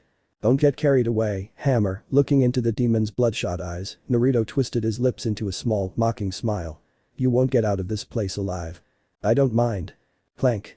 Naruto swung his sword and deflected the second hammer. The sound of wheels scraping against asphalt reached his ears. I see. Out of the corner of his eye, he saw a van pull up next to Katana Man. A few seconds later, some men got out and grabbed him, while Saturo got in, leaving Chainsaw Man aside. Focus on me, bastard. If that's what you want. Moving his left hand to grasp the handle of his katana, Naruto deflected both hammer arms in the short time it took for the van door to close. Taking a step forward, closing the distance with the demon, the Uzumaki entered its range. Slash. And with one movement he split the hammer demon in two as the van started moving and drove away from the scene, leaving the carnage behind. Clank. Naruto stuck his sword into the ground and watched as the van drove off. This they didn't do it alone. XVI. Leaning against the wall at the other end of the room, Naruto watched as Makima and Captain Kisha conversed intensely. With the recent attack on public security and the attacker's clear intention to take Denji and the Chainsaw Man for themselves, things had certainly gone a bit awry, forcing the committee to accept Makima's maneuvering in combining a few divisions to provide leverage against what seemed to be coming, as this was only the prelude to the very chaos that no one could see. Pistol. Naruto turned his attention to the bag on the table, filled with small pieces that seemed to have come together to form an irregular, rough, and strange ball. This bowl was made from pieces of the dreaded gun demon, creating a compass that would lead them to confront this demon in the future. But Naruto was reluctant to do so. Could they really locate it with the pieces of the gun demon? Something wasn't within the scheme Makima was presenting to the commission, and he felt something was slipping out of his grasp. And he hated it when things slipped out of his grasp. Naruto sighed as he watched Kisha and Makima finish speaking, both standing away from him. Those three were the top figures in public security, and the commission probably wanted to put them in front, using them to boost morale after so many of their colleagues and friends had fallen. All of them murdered. Uzumaki Naruto still couldn't quite grasp it. Had they really been completely defeated by enemies? Now that they were after Chainsaw, Makima would probably want to take him into custody or train him for the upcoming battles, which would lead to him or Kisha training him. And he wasn't about to waste his time training someone who would kill in the future. All the demons would go to hell. Naruto Kisha entered the Uzumaki's range of vision. Naruto raised his face and saw the eyes of the captain of the 1st Special Division. The time has come. Several units will join together to go after the Pistola and his henchmen. Apparently they were in a Yakuza gang, so Makima will go see the leaders of the same after obtaining something from their relatives. And that has to do with me. It's been agreed that you'll take charge of the division while I'm away. Makima approached them both with confident strides. Her eyes remained on the blonde and never left him even when the Uzumaki looked at Kisha. You lead the 4th Special Division while I keep the Yakuza busy and obtain information from the Pistola's allies. What if I refuse? You'll be branded a traitor and hunted like any other ally of the pistol, Uzumaki Kisha declared in a serious voice. Naruto snorted at that and looked directly at his former instructor. Take charge, old man. I'll take Chainsaw Boy and the energetic girl as my apprentices. It's not something I'm happy about, but Makima convinced me of the same thing. If they're not ready, the Fourth's advantage over the gun's allies will be drastically reduced. And it's not something that suits the country right now. Another crisis, another appearance of the gun, and the entire world could be affected by this, Naruto. That's not something that affects us, Naruto emphasized, making it clear that he wasn't alone in this. He had to protect Nanami from the gun's followers, and he had to keep Kurama under control as much as possible. More confrontations with guys like that would only create stress on his body and mind that would lead him to release the demon. And not even Kisha was ready to deal with Kurama. I must protect the girl. I must stay out of more unnecessary confrontations. He showed his clothes completely covered in cuts from his confrontation with the Katana Man and the Snake Demon. My body has a limit, Makima, Kisha. I can't stress it too much, or the demon I made a contract with will be a nuisance to you. I can handle him. If you haven't killed me yet, I doubt you will in the future, Kisha pointed out, making the young man recall the exact moment they first met. He had tried to kill Kisha directly and had missed by mere inches. If he had dug his claws in a little deeper, the man wouldn't be standing right in front of him with Makima, planning a worldwide defense.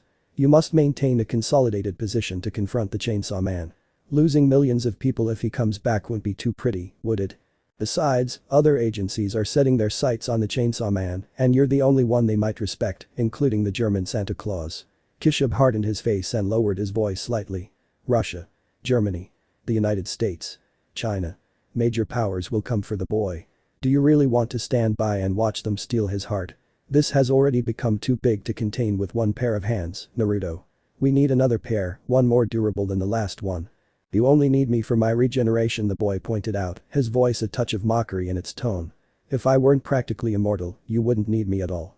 And I'm also immune to certain demons. That suits both you and the commission well, he said in a sullen voice. He took a cigarette from his pocket and brought it to his mouth. And what happens to the commission and public safety, I practically don't care. Deaths? Well, everyone dies. Extinction. Closure. Fine by me. I'll put more competent people in your positions and take the reins under the Emperor's command. It's an undeniable fact that you guys are outdated. An upgrade is needed to face future dangers. And I'm part of that upgrade, which you can't accept. Bishop sighed. Brushing his locks away from his face, he looked at the Uzumaki with those tired, heavy eyes. Makima, for her part, kept her face completely stoic. Both members of public security waited for their colleague's response. The Uzumaki worked for the Emperor, and it would be impossible to convince him to work with them for too long. Even less so when the Emperor himself entrusted him with that girl with a demon of destruction attached to her, who couldn't be left in just anyone's hands. The sigh brought both adults back to the present. Give me 1,000,000 bowls of ramen, and I'll think about it anyway, the boy said in a completely calm voice. In front of him, formed by a cloud emerging from between his lips, an intangible bowl of ramen floated in front of Makima's face. And I hope they're for Michiraku. If they're not, our deal and our work together will be completely cancelled, Kishib. Good. One more thing, Naruto pointed at the man with the cigarette between his ring and index fingers. I want the entire team tomorrow in what would be my office, if I have one. He looked at the woman. She nodded, indicating that he could take hers. That's it, I want them in my office, Kishib. Everyone, including Denji and Power. Good. And no bullshit. I want them to suffer like the dogs they are if you train them. He declared, his voice now louder. If I don't see them broken at the end of each day, I'll think about ripping out your heart and eating it with garlic. Good. I'm not kidding, man. I never said you were joking. I accept everything you've said. You'll have them in the office first thing tomorrow morning, all of them, including the injured and all the possible hybrids, Kishib nodded. Naruto shook his head and nodded back. Anything else? Yes, but I'll sort that out with Makima in a bit. She has to give me her own payment. XBII. The rain fell heavily on the city. The wind, also rising, caused the drops to hit the window of a specific room. From this room, lascivious sounds escaped, completely drowned out by both the sound of the storm and the creaking of the very bed the two lovers were currently occupying. That king-size bed was occupied by two people. Burying her face into the sweaty pillow, letting her auburn hair fan out, was the leader of the 4th Special Public Security Division. Makima. The woman was completely naked, her skin showing shiny beads of sweat and revealing the marks she had received on her body. Her buttocks, which should have been as wide as the rest of her body, were reddish from the pelvic impact of her lover and partner. Makima had enjoyed that exchange of fluids and cuddles as usual. It had been an agreement she'd signed and accepted so she could make her partner the division leader during her time away from it. They had exchanged kisses, hecks, and fluids several times before. But this time everything had certainly been wilder and more sentimental for her. Was she falling in love with the man who had taken her as his lover? She didn't expect it to be true love, more like an animal passion. She enjoyed the exchange and feeling taken by a man, but she didn't want to cling to him when she was just steps away from taking Chainsaw, who was her deepest desire. When she tried to lift her head, a hand gripped her hair tightly, causing her to moan, throwing her head back from the force of the restraint. She opened her mouth and soon felt a thrust make her jerk for the 100th time that night, letting out a second moan. She shifted her hip slightly and found her head back against the pillow. She let out a moan as her lover groaned softly. They had finished their lovemaking for the day. Shit. Letting out a sigh, Naruto finally broke away from Makima's rear guard and stood at the edge of the bed, which was too large for one person. Enjoying the sight of the naked woman, the blonde took the pack of cigarettes his companion tossed him as he crawled backward, pressing his bare back against the headboard. "How many times has it been this year?" the Uzumaki asked with a certain morbid interest.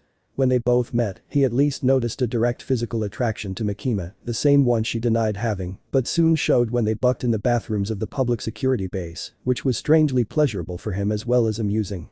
"I've counted more than last year. You're increasing as the years go by. Are you falling in love, Makima?" Makima took the cigarette from the Uzumaki's hand. Placing it to her lips, she inhaled lightly, feeling the smoke flow down her throat and into her lungs. Pulling the cigarette away, she exhaled a grayish puff that hit the hunter's face. "Silence is consent," he noted with some amusement. He accepted Makima's cigarette and placed it to his lips, feeling how it fit perfectly between his teeth. "You like me?" "No. You're just a hobby," Makima finally declared. She let Naruto move her legs and slowly flex them, making her privates tense. "Every human being has sexual desires. You're just quenching mine while I satisfy your own desires." Naruto didn't respond to that. But Makima had a good degree of truth in her words. Just as she had taken him to calm her carnal desires, he had taken her to vent when necessary and calm his instincts. Being bonded to the soul of a huge fox-like animal triggered his own more animal desires and instincts. He took a deep breath. He felt like his body was completely covered in sweat, but he still crawled toward Makima while puffing and dragging on that cigarette. "Have we gotten lost in this whole hex spiral?" "You always get lost." Makima shifted her legs and gripped the Uzumaki's waist. Naruto lowered his head and Makima raised hers. They were pressed against each other. "You're a lost dog, one without an owner, and you need a leash." "I don't want straps." Naruto grabbed both of Makima's hands in one motion, pulling them up against the headboard. "I prefer to be my own master." But the thrust of her hips, Makima felt him enter her. She pressed her lips together and stared into those sapphire blue eyes. "I don't really like wild dogs." Naruto's hand cupped her face. Makima took the cigarette into her mouth, "But I'll accept this a little more." Naruto's hand moved and took hold of her waist. Makima let Naruto take it and held onto the boy tightly. She sighed when she felt those soft lips brush against her skin, passing over her collarbone, and moaned when she felt those teeth digging into her flesh until it drew blood. She felt it, and the boy absorbed a little blood that escaped from that small wound. "You're going to burn the bed, Makima." "Don't hit me anymore," she chided lightly, stifling a moan in her throat. "If you do, I won't keep the cigarette in my hand. That's why I'm here, not to talk about strategies or missions, my dear." He lowered his face and took the woman's lips. Makima closed her eyes, feeling the Uzumaki's soft lips move gently over hers, like a warm caress.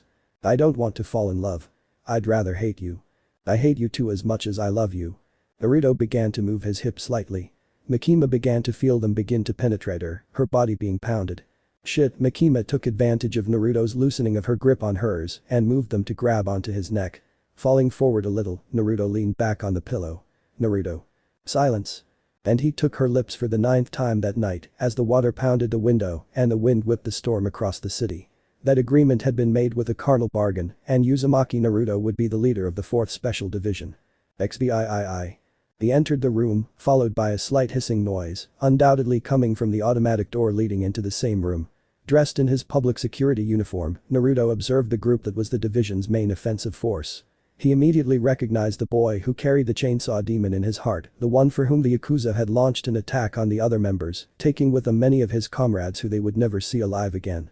That was what pushed him, in a way, to take control of that division while Makima was away, probably dealing with the Yakuza and searching for information on those who had made a deal with the gun demon.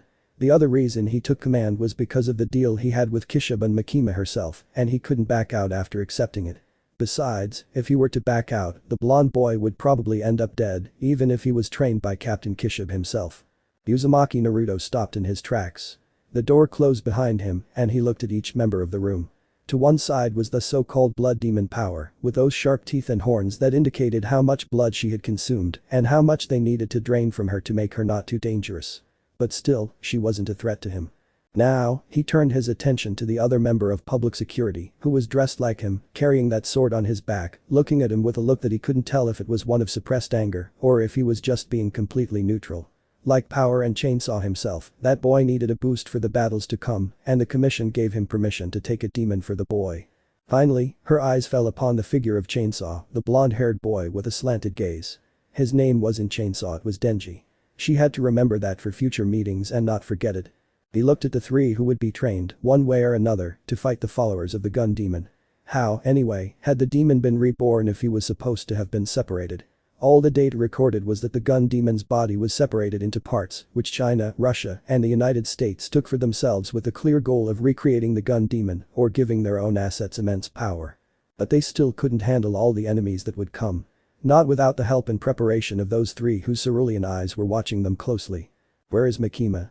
Breaking the silence, Denji was the one who caught the mustachioed Uzumaki's attention. It seemed the information Makima had given him about the teenager was true.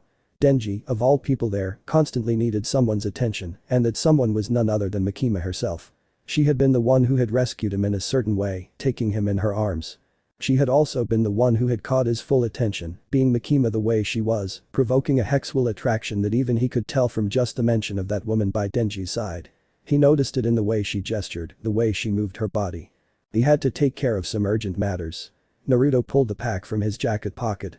He took a cigarette with his index finger and thumb, and it was soon clamped between his lips. I'll take charge of this team while we deal with what's coming up. You Naruto inhaled. He felt his lungs fill completely with smoke. Good. With the discovery of the chainsaw, Denji jumped slightly at the mention many foreign forces have wanted and will want to take it. I myself, a few hours ago, took care of special agents from Korea, Vietnam, India, England, France, Belgium, and several other countries. As he mentioned countries, photographs were shown behind the Uzumaki, all of them showing a huge red X that covered the eliminated agents. That makes a total of 150. Eyes wide open. Mouths agape. Naruto didn't hide the laughter that escaped his throat when Denji made a face that was truly photographable.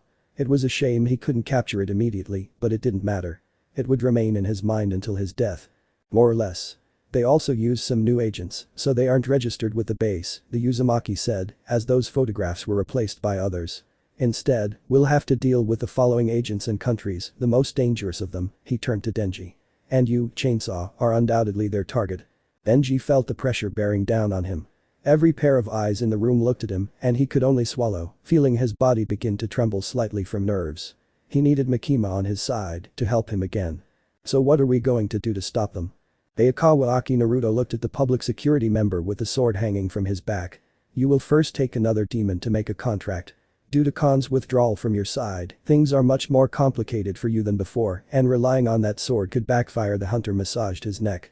The easiest to deal with was Aki, but the other two were something different. Power. Denji. Both of you will be under the tutelage of Captain Kishib. You will be trained to improve and deal with different scenarios. Both of you are a delay for us currently. Once you are ready, we will have to jump into the unknown to deal with the next targets. Who are they? The best agents from around the world, specifically those from China, the United States, Russia, and, of course, a man appeared on screen, dressed in a Santa Claus costume, the German Santa Claus. He will be our worst enemy, whom we will have to defeat as soon as we see him. The Uzumaki turned his head to his companions. If that's the case, I'll take him. The axles slowly fell into place. 6. Naruto looked down at his new pupils lying on the ground, bleeding, sweating, and panting. After the first few rounds of their training, both Denji and Power hadn't managed to reach the level he'd hoped for, though he wasn't too surprised.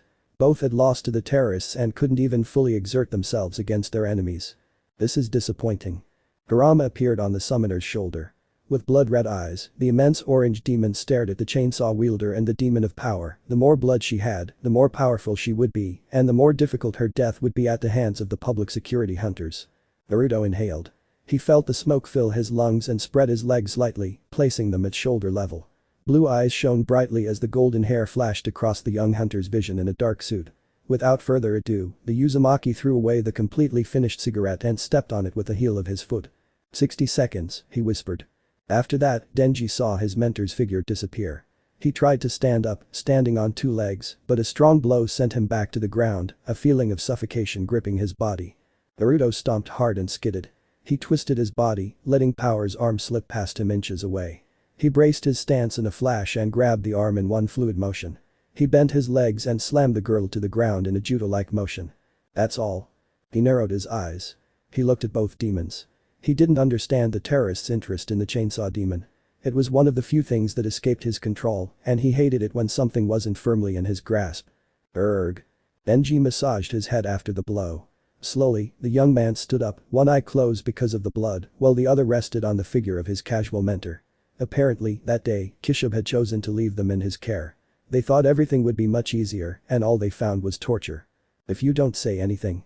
Naruto took a step forward. He brought his hand to the dark handle of his katana, and the first step was followed by a second.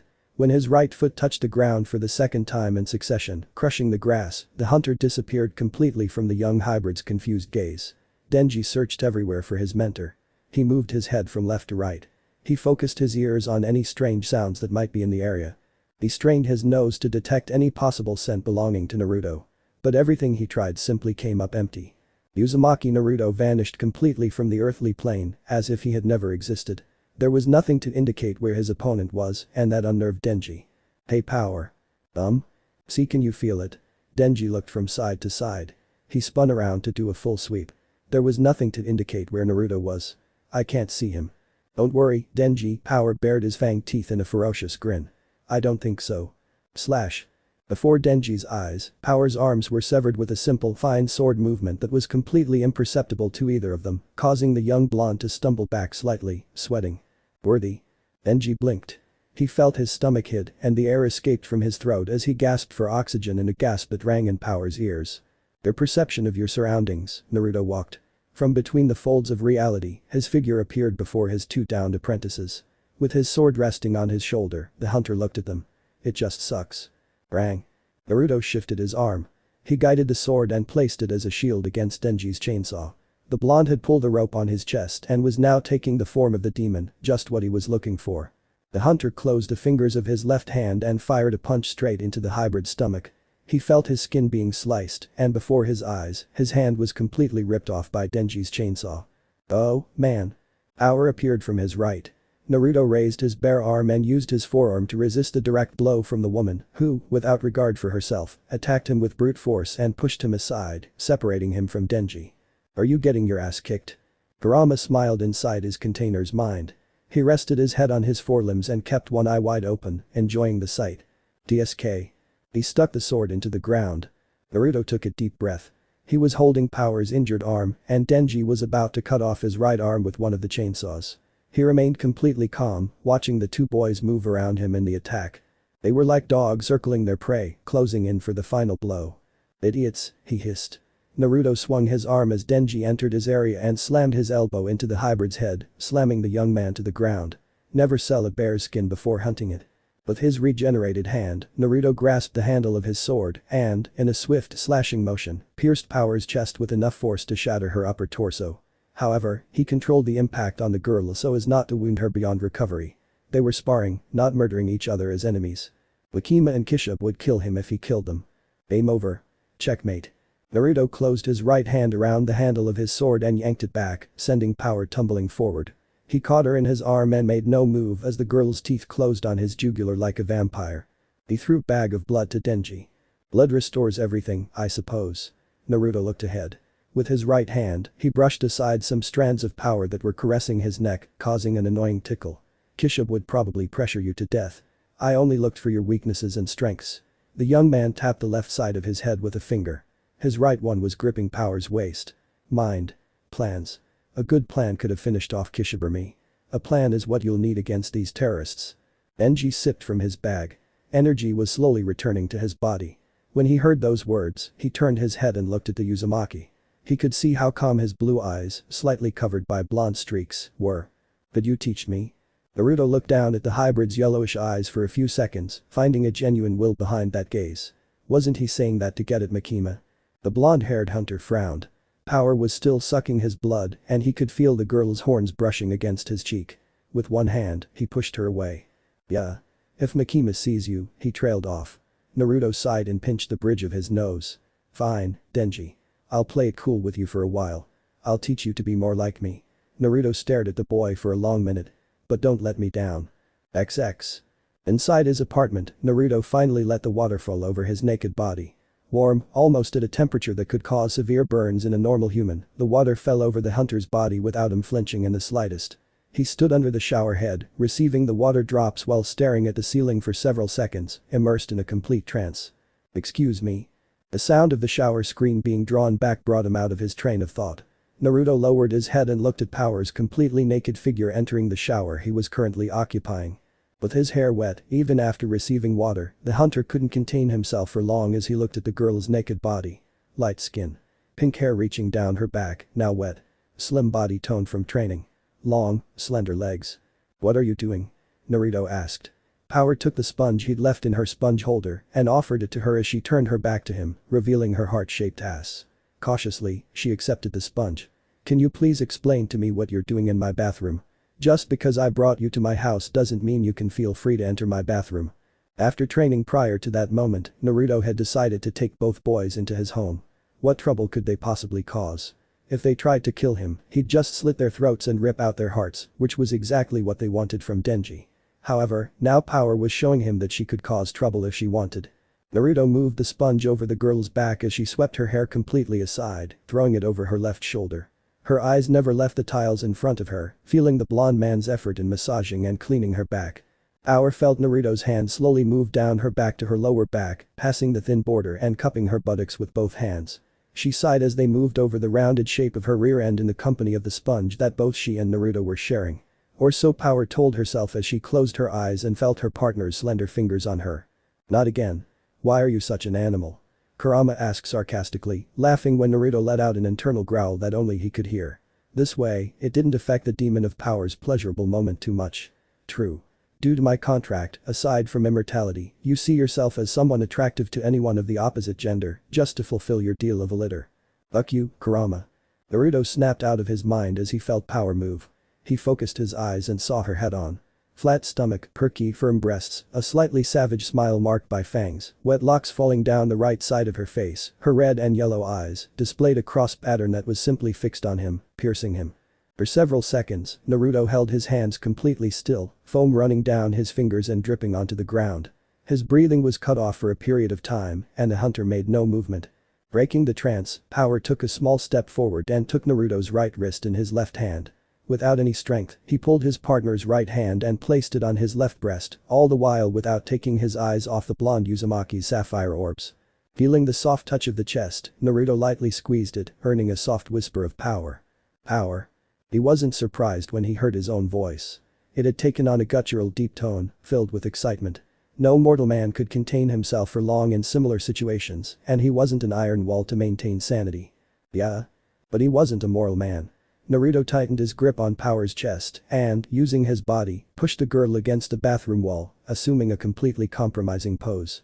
His left leg was sandwiched right between Power's two, his right hand still on the girl's chest, his face just inches from hers. "Don't play with me," Naruto spoke in a deep gravelly voice, drawn from his animal instinct. "Seriously, it wouldn't be good for you." His voice was hushed. Power moved his hands and gently cupped the boy's face.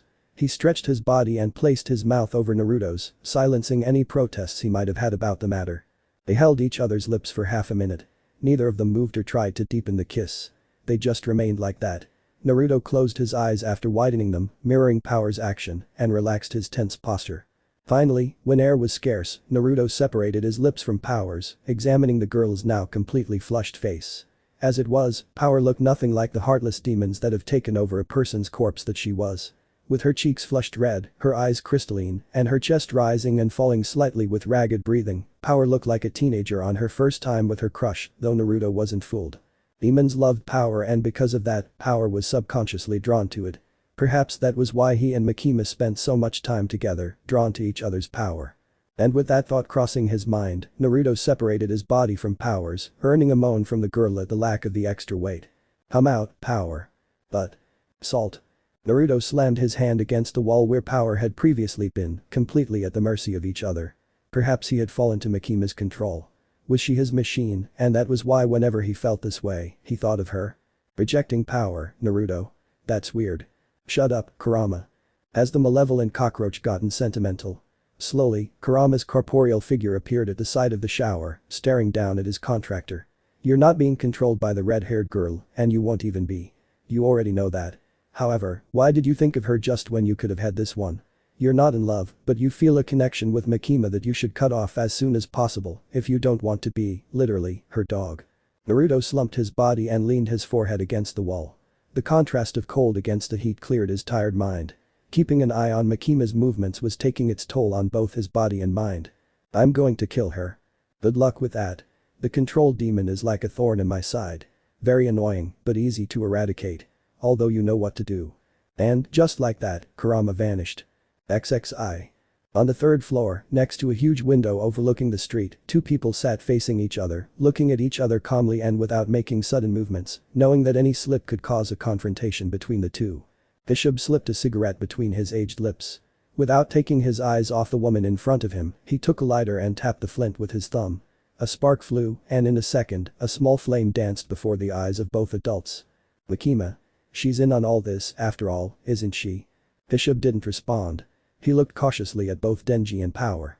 Both young men were holding hands with the woman's two companions. So? Why are we talking in the first place? Bishop took a deep breath.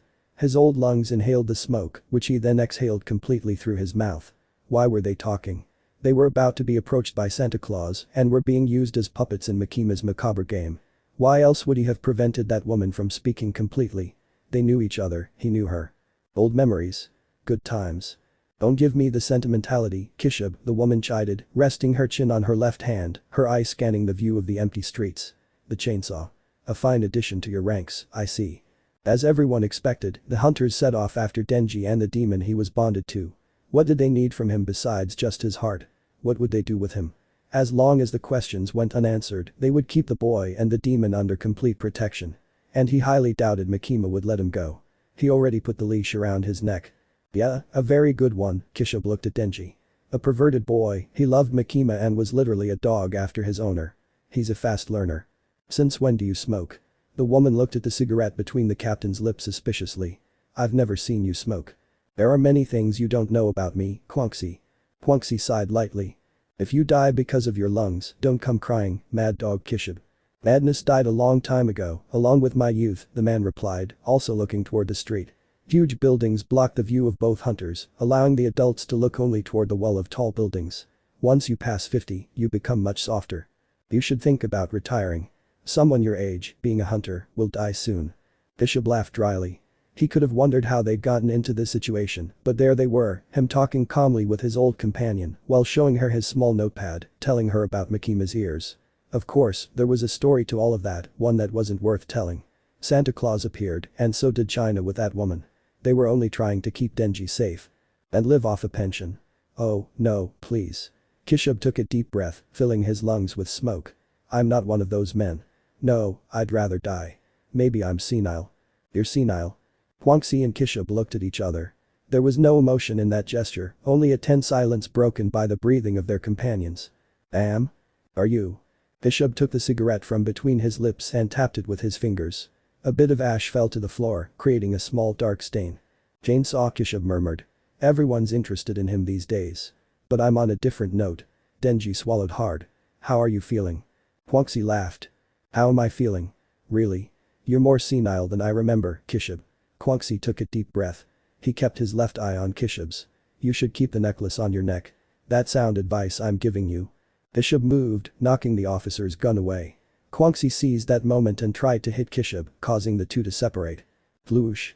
Kishub reacted at the same time as his partner. They exchanged a few blows that ended in nothing, and in a flash, his body was smashing through the window, falling toward the street. Reacting to this, he jabbed the knife lightly into the concrete wall as he slid down, leaving a linear mark that followed his own downward movement.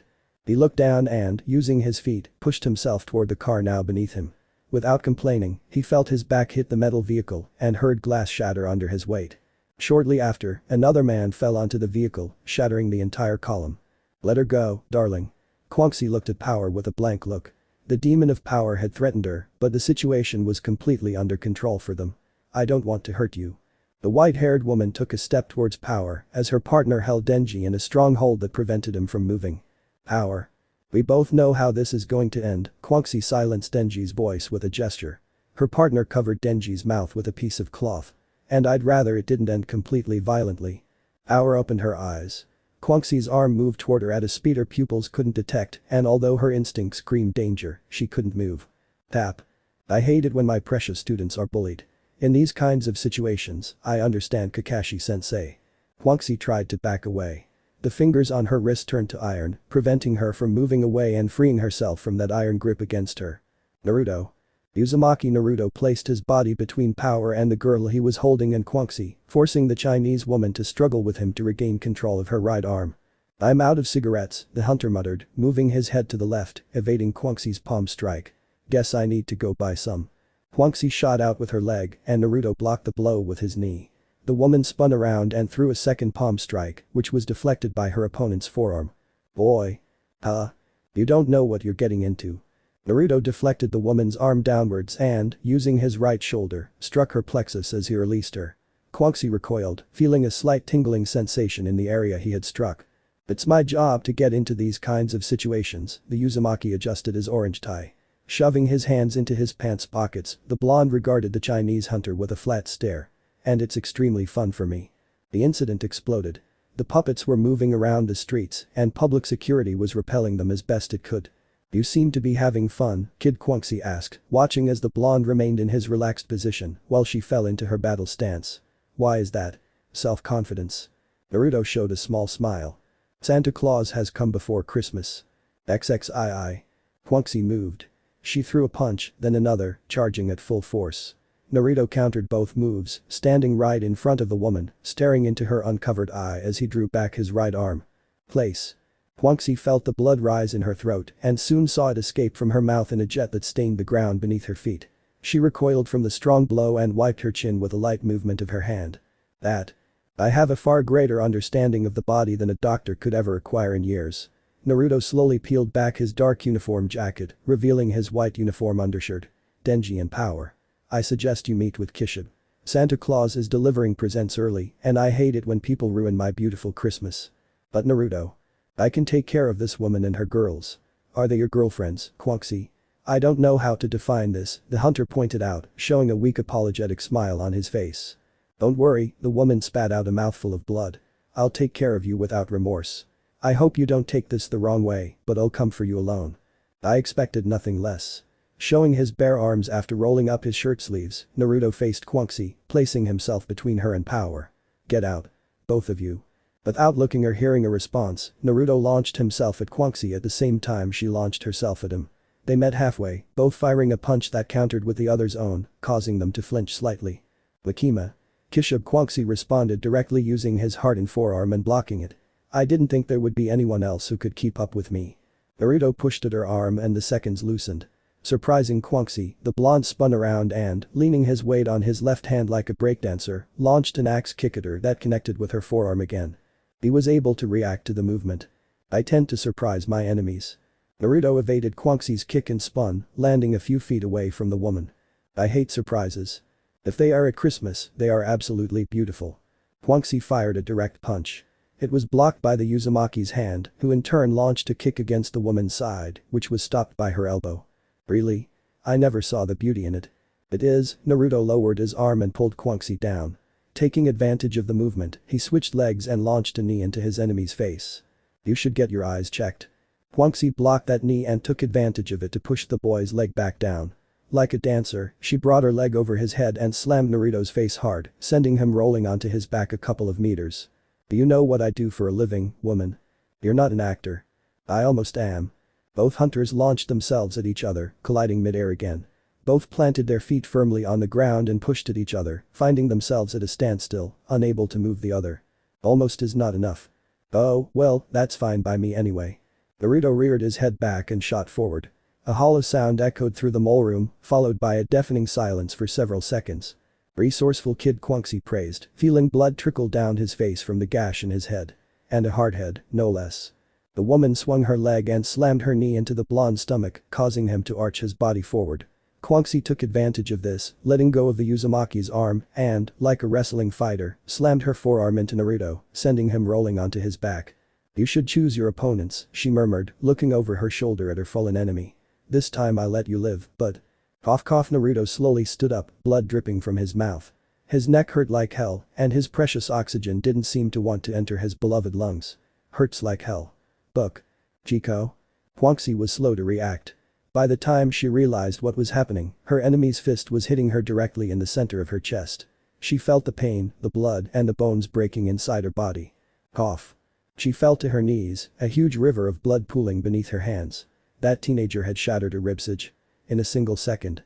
It was a terrifying thought that popped into her mind, and it was even worse for real. I don't have any cigarettes. For the second time, the Uzumaki checked his shirt pocket. I hate it when I don't have any cigarettes. I hate it when the ramen is cold. Why should such divine food get cold? How did you do it? Naruto looked at Huangxi. Slowly, with difficulty, the woman looked at her enemy, a certain respect showing in the gleam of her left eye. What? You shattered my bones with a single blow. You caved in my ribsage and shattered it. How did you do it? Naruto scratched the back of his neck at that question. The hunter stared at the ceiling for a single second and then shifted his eyes to the white-haired woman he was fighting. I just hit you. As simple as a well-placed blow with just the right amount of force. Huangxi took a deep breath. Using her left leg as leverage, she forced herself to stand, feeling the bones inside her completely reshape themselves. She possessed superior raw strength. She was a hybrid. But that boy had used a blow that had shattered her internally without much effort. I guess it hurts. Naruto watched as Huangxi stood up. The woman's legs trembled and her breathing hitched for a few seconds, indicative of her inner restructuring. I'm sorry about that. Are you sorry? Really? I do. Hitting women isn't my strong suit, he replied, displaying the courtesy with which he was raised. He wouldn't hit women. But he would never let anyone, woman or man, hurt his friends. Although, as a demon, do we really have something as a gender? Good point. Huangxi squared his posture. With a little blood, his body would be completely as good as new. Don't you have some blood? I can give you my own body, he pointed, pointing at himself with his thick thumb. It's the only one I always carry with me. It works for me.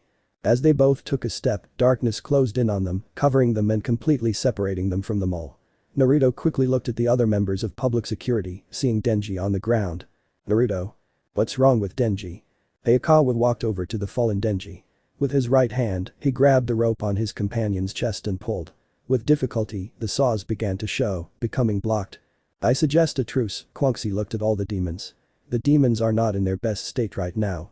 Naruto took a step. He looked at that strange demonic landscape. Welcome to hell. XXIII. Naruto dug his hands in his pockets.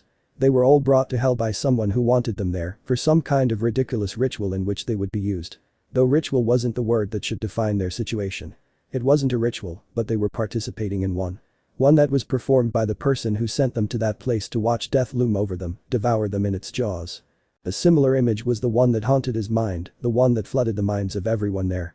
Naruto could feel it, trying to intrude on his mind without permission. A primal demon. One that had been there for millennia. Only one with that power could attempt to bypass the defenses of a primal demon like his companion. Another thing, of course, was whether he could manage to get past the mental defenses currently protecting his mind. A young member of public security raised his head. With impassive navy blue eyes, he observed his companions. Those who had made a contract with a demon or who were reincarnated demons were much more self-conscious and frightened by the place they were in, by the darkness that was closing in on them, and probably wanted to escape using their own means. But how could they escape hell when they didn't even know how they got there in the first place? There was no rift, no fracture between dimensions. When someone was sent to hell, usually demons, they didn't return completely sane. Beam was a case in point. Chainsaw's faithful companion was scared, terrified of being in that place. Power wasn't much better off than the shark demon, and the others were likely in similarly terrified ranges. Naruto said nothing for seconds. He kept his hands in his pockets, his body straight. He never moved from Huangxi's side. But he wasn't acting protectively. Following the agent's words, they were in a temporary truce. It was better to fight together against whatever was watching them across the field. The powerful demon had focused its eyes on them. Denji can't become a demon. Give him some blood. Keeping him in a semi-conscious state now isn't something we should allow. Chainsaw Boy was lying on the ground, his hand wrapped around the rope that turned him into a demon, the one that made Chainsaw appear. Blood was essential for a human to use their demon powers, especially if they were a hybrid like Denji or Power herself. Thanks to blood, these half-human, half-demon members could use their powers, grow stronger during combat, and overcome adverse situations. But this also represented a weak point.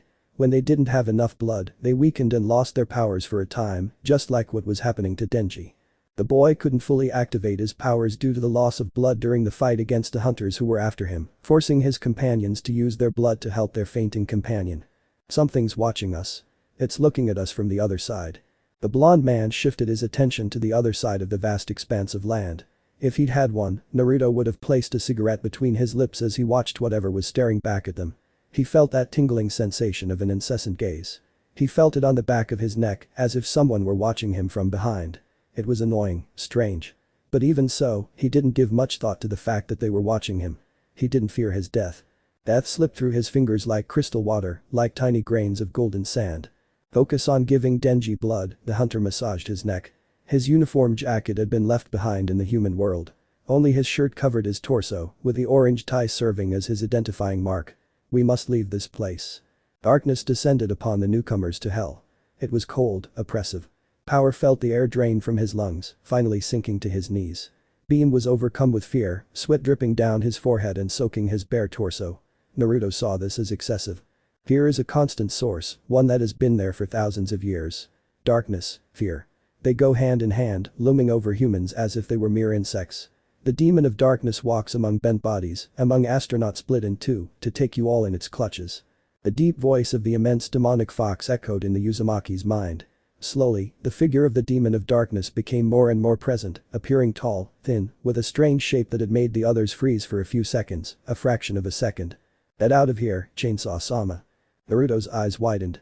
He couldn't react to Beam's movement, to the demon man of violence's attack. They both acted on their own impulses, their own motivations. The demon of darkness got rid of Beam by smashing his head in and crushed the demon man of violence into the ground using his power, scattering his brains across the floor of hell as he crushed his head. There was no remorse in his action. He didn't even look at either of the two corpses before severing Hayakawa's arm with a single motion when he felt threatened, if he ever felt that way. Man. The whistling of steel through the wind accompanied the outburst that escaped the Uzumaki's mouth. The demon of darkness only raised his hand, and the blade came within an inch of slicing into his neck, of actually hurting him. Empty sockets greeted the Uzumaki's eyes with a lifeless gaze, as if they belonged to death itself. Two black dark pools in that skeletal face that represented death itself remained, staring into the hunter's blue orbs. He looked livid, as if extreme fear had spread through his body and taken root in his soul. Few could overcome the fear of darkness, the demon of darkness, a primordial and powerful one. You know, bag of bones. This human is my pet, you can't kill him. There was no bone or joint to move the tail, to make it appear. As if by magic, a tail made of pure energy appeared on the lower back of the public security hunter. It didn't seem like anything new. Naruto remained impassive between the time it took for the tail to form and for it to strike the demon who was stopping his katana, sending him several meters back, leaving marks on the bare ground. So this is one of those primals you used to tell me about during our sleepless chats. He's one of many. The demon of darkness, one of the first demons to form in the minds of humans when they appeared in the world. He thinks he's important, omnipotent. He doesn't realize that he's merely a product of mortals. Without you, he has no power. I, however, am a demon in my own right. One who doesn't need fear or the human mind to remain powerful. And that's why you told me you were one of the powerful, one of the true immortals. Aha. At least you're listening. What I want. Hurricane force winds forced the Uzumaki to stab his sword into the ground. Cuts appeared on his shirt, marking his skin. The darkness was trying to absorb him, destroy him until absolutely nothing remained of him. I'm going to let you beat him up. But then I want to beat him up. Ziv. Darkness frightens children the most. It hides things, monsters that lurk in furniture, under the bed, or anywhere a child's mind can imagine. Darkness is cold, slithering like a snake, slowly engulfing its prey, never letting it escape its grasp, no matter how hard it tries. It sends a person into complete oblivion and leaves them disturbed, their mind completely shattered by its own pressure, its own power. Demons gain strength the more humans fear the personification. Each demon represents a person's fear of something, drawing strength from the human's fear until it comes to life. With the birth of the human race, one of the first fears that unconsciously settled in their minds was the fear of darkness, of the unknown of the night. During these dark hours, predators hunted humans, devoured them, and they never saw their families again, for they had left the world of the living.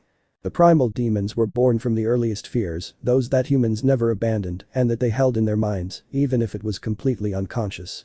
It's not just children who fear the dark. It's not just men who fear death. It's not just women who fear violence. Every human being has a fear that accompanies them throughout their lives, causing them to rise or fall according to their own willpower. But throughout the years of that person's life, a demon is constantly nurtured, gaining overwhelming powers, a force difficult to overcome. All the demons present in hell feared the dark figure standing before them. It was cold, sinister, and promised unparalleled pain until it erased them from the face of the earth, until it completely erased their existence.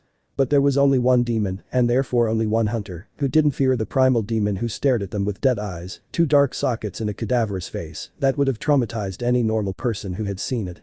This hunter undid his tie, took up his katana, and cracked the fingers of his left hand, as if preparing to launch a direct blow at that enormous being.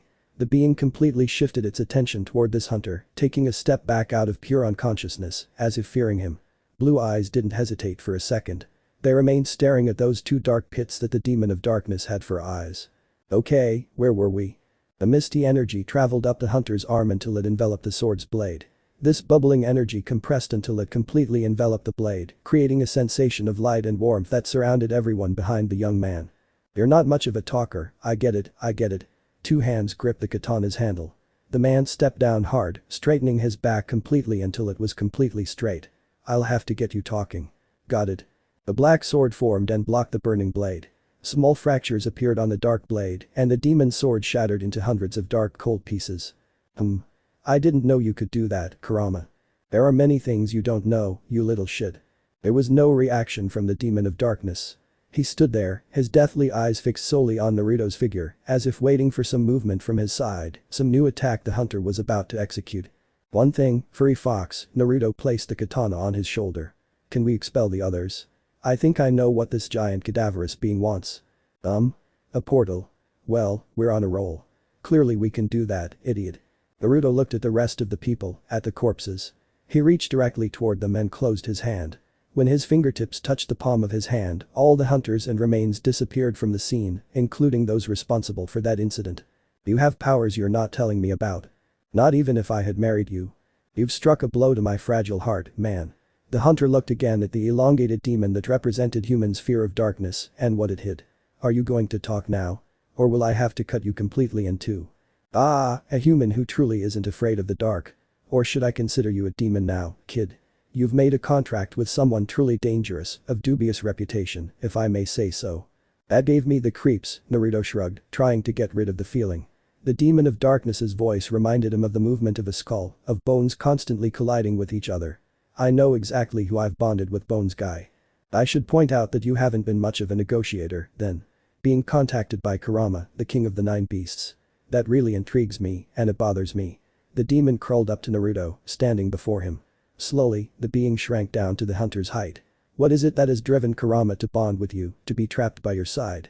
He is missed in hell, for all the death he brought us. Are we seriously talking about this? Wow. And I thought you were some emo demon I should kill. Make no mistake, human. I will kill you once you've satisfied my curiosity. I'm intrigued to know why one of the nine has decided to give you their power, their strength. But I want to make it clear that this does not make you invincible. I can, and I will, kill you. Oh? Are you serious? Naruto's lips twisted into a savage grin. I want to see you do that, demon. Naruto swung the sword. The demon reached out and stopped the blade, feeling the energy burn through his skin and bones. You're an impatient person, I admitted. Why don't you stop for a moment? Before you die, I wish to know the reason why. Had there been eyes on the face of the demon of darkness, they would have opened wide at what was staring into his empty sockets, his cadaverous eyes representing death. Hey, son of a bitch. Red eyes replaced the hunter's blue ones. Sharp, animal-like teeth completely changed the man's dentures. His once unruly hair was now chaotic. Naruto is sleeping. I, on the other hand, am going to tear you apart. The demon moved backward. Kurama moved forward, dragging the sword with him, and attempted to cut his opponent in two, only to be met with another blade of darkness that shattered. Stop running away. The demon of darkness extended one of its arms. Naruto's left arm exploded into fragments of bone, flesh, muscle, and blood, scattering them all over the place. You should stop, Kurama. You don't have the power to face me right now. Don't you see that it's just a... The words died. A cut appeared on the demon's corpse-like face, stopping his words, causing them to die in his throat. If Naruto had been with me for a short time, you might be right. But we've been together for a long time, asshole. The severed arm reappeared, covered in blood.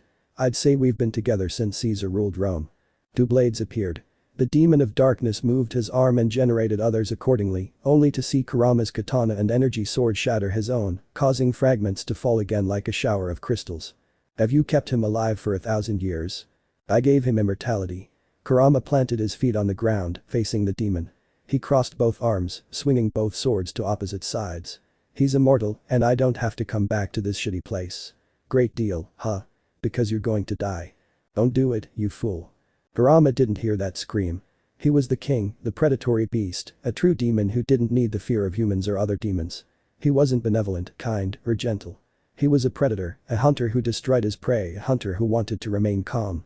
Both blades moved at a speed faster than the demon of darkness's eyes could detect. For a moment, nothing happened. Seconds later, an overwhelming force tore and ripped apart the demon of darkness's body until nothing remained, destroying everything behind it and creating an immense furrow. XXV. The presence of the demon of darkness had left everyone inside hell shaken. The demons known as primordials generated a feeling of terror that remained within the people or demons who saw them, remaining in the most intrinsic part of that person's subconscious, like a latent fear that would always accompany them and awaken in the most unexpected situations. This fear, for example, had been personified by power, not wanting to be alone, feeling constantly watched, finding terror in any place without proper light, being a girl in a woman's body. This behavior could be seen as childish, the product of some fear or trauma carried over from childhood. That would be a human view of the problem the demons were carrying. But what was a demon's view of said problem? The demon of darkness was powerful, inevitable. And the more powerful a demon was, the greater the fear it could spread among its fellows, inundating them with a terror that only humans could feel, bending them to its will simply by its presence. The demons grew stronger, and created their own domain. But they could not compete with the demons who came before them, who existed since the creation of the human race, from the very world itself, those known as the Great Old Ones, those who existed before the human race and its fears. As in the jungle, the most powerful were at the top of the food chain. The demon of darkness, the demon of fear, the demon of death, these were just a few of the demons created in the early days of the human race, those who came before the demons who took hybrid forms. Naruto understood Power's fear, the terror that was flooding her body, reaching her mind, settling in like a parasite. You're very quiet. Smoke rose from the cigarette between the Uzumaki's lips toward the ceiling of the room, creating a dense, light gray curtain that expanded and flowed out through the only open window. Just thinking. That blonde girl. Her name was Power. The lips twitched, and the other person deduced that he had been right about mentioning the hybrid the hunter was working with. The experience with the demon of darkness has left more than one in a very damaged state mentally speaking, of course. The ashes fell into the container. Naruto placed the cigarette back between his lips. Makima would have acted if I hadn't. And honestly, I took some weight off that woman's shoulders. However, I think I understand a lot now. What things? The gun demon isn't alive, he's not in a human body, and he's not raising an army. Makima is a manipulative bitch, if I'm honest, and this has bothered me for far too long. She's really going to break the boob-loving idiot. Makima was the control demon, trained by the Japanese government from the moment she appeared. The same government, by giving her control of Division 4, had placed a noose around her own neck. Aren't you going to help Denji with the Russian woman? That's what happened. The boy fell in love beyond Makima's control, and the bomb demon is still alive. Blue eyes shone brightly. Before the demon of darkness, before Beam's death and some psychological wounds, DG had been with Riz, the Soviet Union spy who had entered the teenager's life to control him. She's too valuable an asset to lose, honestly. I'm not going to waste her on the board, nor am I going to let Makima continue playing her Machiavellian game. Oh. So you think everything is moving? Don't you notice it in the air? People who were formerly opposed to Division 4 have positioned themselves as strong supporters. The bitch's enemies now lie dead in their seats, without a head on their shoulders, nothing but a mass of bones and blood. There was no love in any of the amorous encounters between Makima and Naruto. It was merely biological need between them, carnal desire between a man and a woman that both needed to satisfy by using their bodies. After 2,000 years of life, feelings were secondary in Naruto's heart and couldn't drive his actions any further than they did. You've been doing some research on your own, huh? You're too thorough when you want to be, and too annoying when you're actually doing your job. The words were answered with a shrug. He was hired for that, and it wasn't money he received.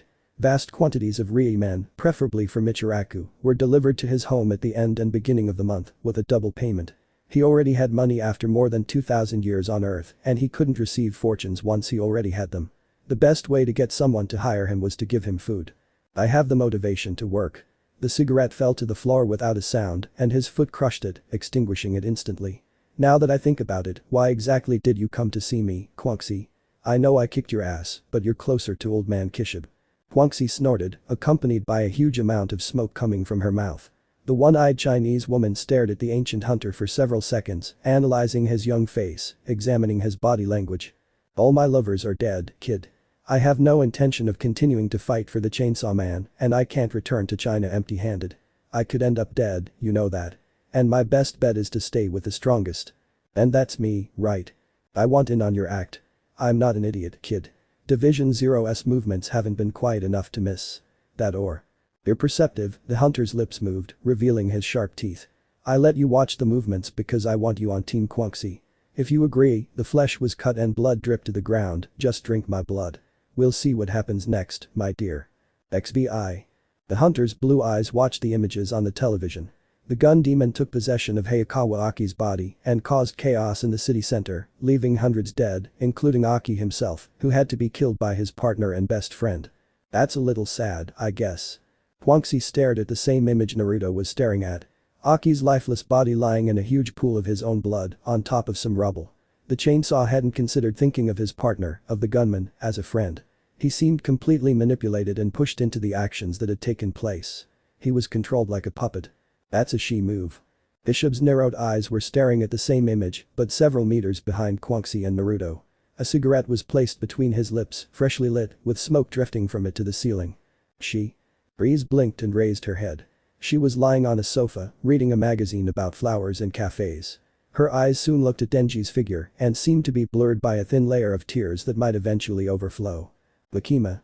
Naruto took a deep breath and looked at the current leader of Public Security Division 4, speaking to some reporters. Those demonic yellow eyes stared directly into the camera as if it was watching him, as if it were waiting for him or pushing him to do something he shouldn't. And that's how she worked. Denji had long since ceased to be a human demon and had become a mere dog with a leash around his neck held by Makima's fingers, which wouldn't let go. And the boy wasn't even aware of her conversion, of how she was degrading him by using her body to do it. Women use certain charms to control men. Old Kishib read the Uzumaki's mind like an open book. But he was old enough and had the time to know certain things. Denji has always been a hormonally manipulable boy, and Makima saw that in the first minutes of their relationship, creating an unhealthy bond with him that has reached the present point. Being a weapon of the government, she has turned Denji into her dog, her faithful pet that we are going to have to stop. Stop? What do you mean by stop, Kishib? Breeze seemed concerned by his question. Unlike Makima, she finally found herself emotionally attached to Denji and didn't see him as an object or a dog, but as a tool. She saw him because he was Denji, not Chainsaw, something Denji wasn't picking up on being with Makima, but even Naruto picked up on that sentiment. We can try to stop him or make him see reason, Naruto intervened before Kishib could answer. That's what Division Zero is going to do to the boy, Captain. Ha. Optimistic to the end, I suppose. The old man's eyes shifted to Naruto. Denji has become a mere dog. The only one now who can break Makima's control is you. That's why you gave us your blood, isn't it? You're the only one who can't be controlled by the control demon. Naruto turned to his team members. Captain Kishib was staring at him with those tired old eyes, his face worn after recent events. Reese was looking at him from the couch, a glimmer of hope about what might happen to Denji. And Quanxi kept his eyes on Aki's inert figure the whole time, as if all he cared about was the death of the katana-wielding boy. That's exactly why I gave you my blood. Now, Makima can't control you, but I assure you that many other hybrids and humans will be controlled even when they're dead. The boy was sure that Makima would take control of every demon and hybrid possible. She probably had an entire army of them ready to be used even now when Denji stirred and turned on her like a hurt and deceived dog, biting the hand that feeds it. And that was something Maki wouldn't allow. Any dog that couldn't bark would simply be executed, with everything that entailed. The war was about to break out in the city streets. And no one in the upper echelon seemed to want to see it, leaving such autonomy to the sociopath Makima. But that out of the equation, what exactly do we do now? No one has taken responsibility for Makima and her actions over time, and she's been given too much freedom. Now no one will be able to stop her, even if they attempt to. She has connections we can't even dream of having. Are you sure, Reese? Naruto's blue eyes turned sharp, like two daggers ready to be thrown. They flickered slightly, shifting between Sapphire and Ruby. Division Zero works under the Emperor's right-hand man, someone who is above the highest commands of the government and public security. Our actions have all the leeway they can afford. As long as, of course, we use that for national security. Being subsidized by the government was one thing, but being subsidized by the imperial family and all the power they wielded was quite another. Makima had access to diverse national and international information, with limited funding provided by public security and the government, coming to a head in her project on the division she worked for. But them? In the words of the emperor's wife, the safety of the people is more important than money. And Naruto had taken that to heart, establishing various functional bases to move between and have the necessary shelters, including abroad. Right now, this is all we have. Everyone in this room and hundreds of bases around the world, all set up for the primary objective. Eliminating Makima and recovering the remaining 80% of the gun demons scattered around the world. Of course, Makima is the main focus, and the gun demon parts are secondary.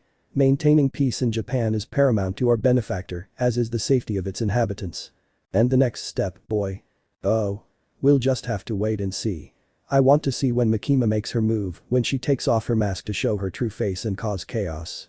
Until then, Naruto looked at everyone in the room, we're going to prepare for the final showdown. XVII. 4 people were sitting around a table with a huge holographic map of Tokyo. On the far left of the table was Makima, accompanied by Denji. The hybrid boy was glued to the woman like a fly to honey, occasionally glancing at the redhead next to him, who was displaying a calm and confident smile at the people on the other side of the enormous map. The last-minute meeting. You're not that type, Kishibe. Kishibe looked at the woman with a calm gaze that did not show the thoughts of the man, who was accompanied by Naruto at all times, looking with a crooked smile at the woman across the table. It's not my fault you're causing such a stir with Division 4, Makima. Aki dead. Turned into a partial demon like the pistol. Do you think the higher-ups are happy with all that? Oh. So you're looking for a culprit, Kishibe. And you're trying to point the finger at me?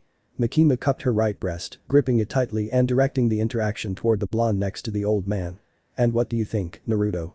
Naruto raised his right eyebrow at the hybrid's question. Was she really asking him what he thought of all that charade?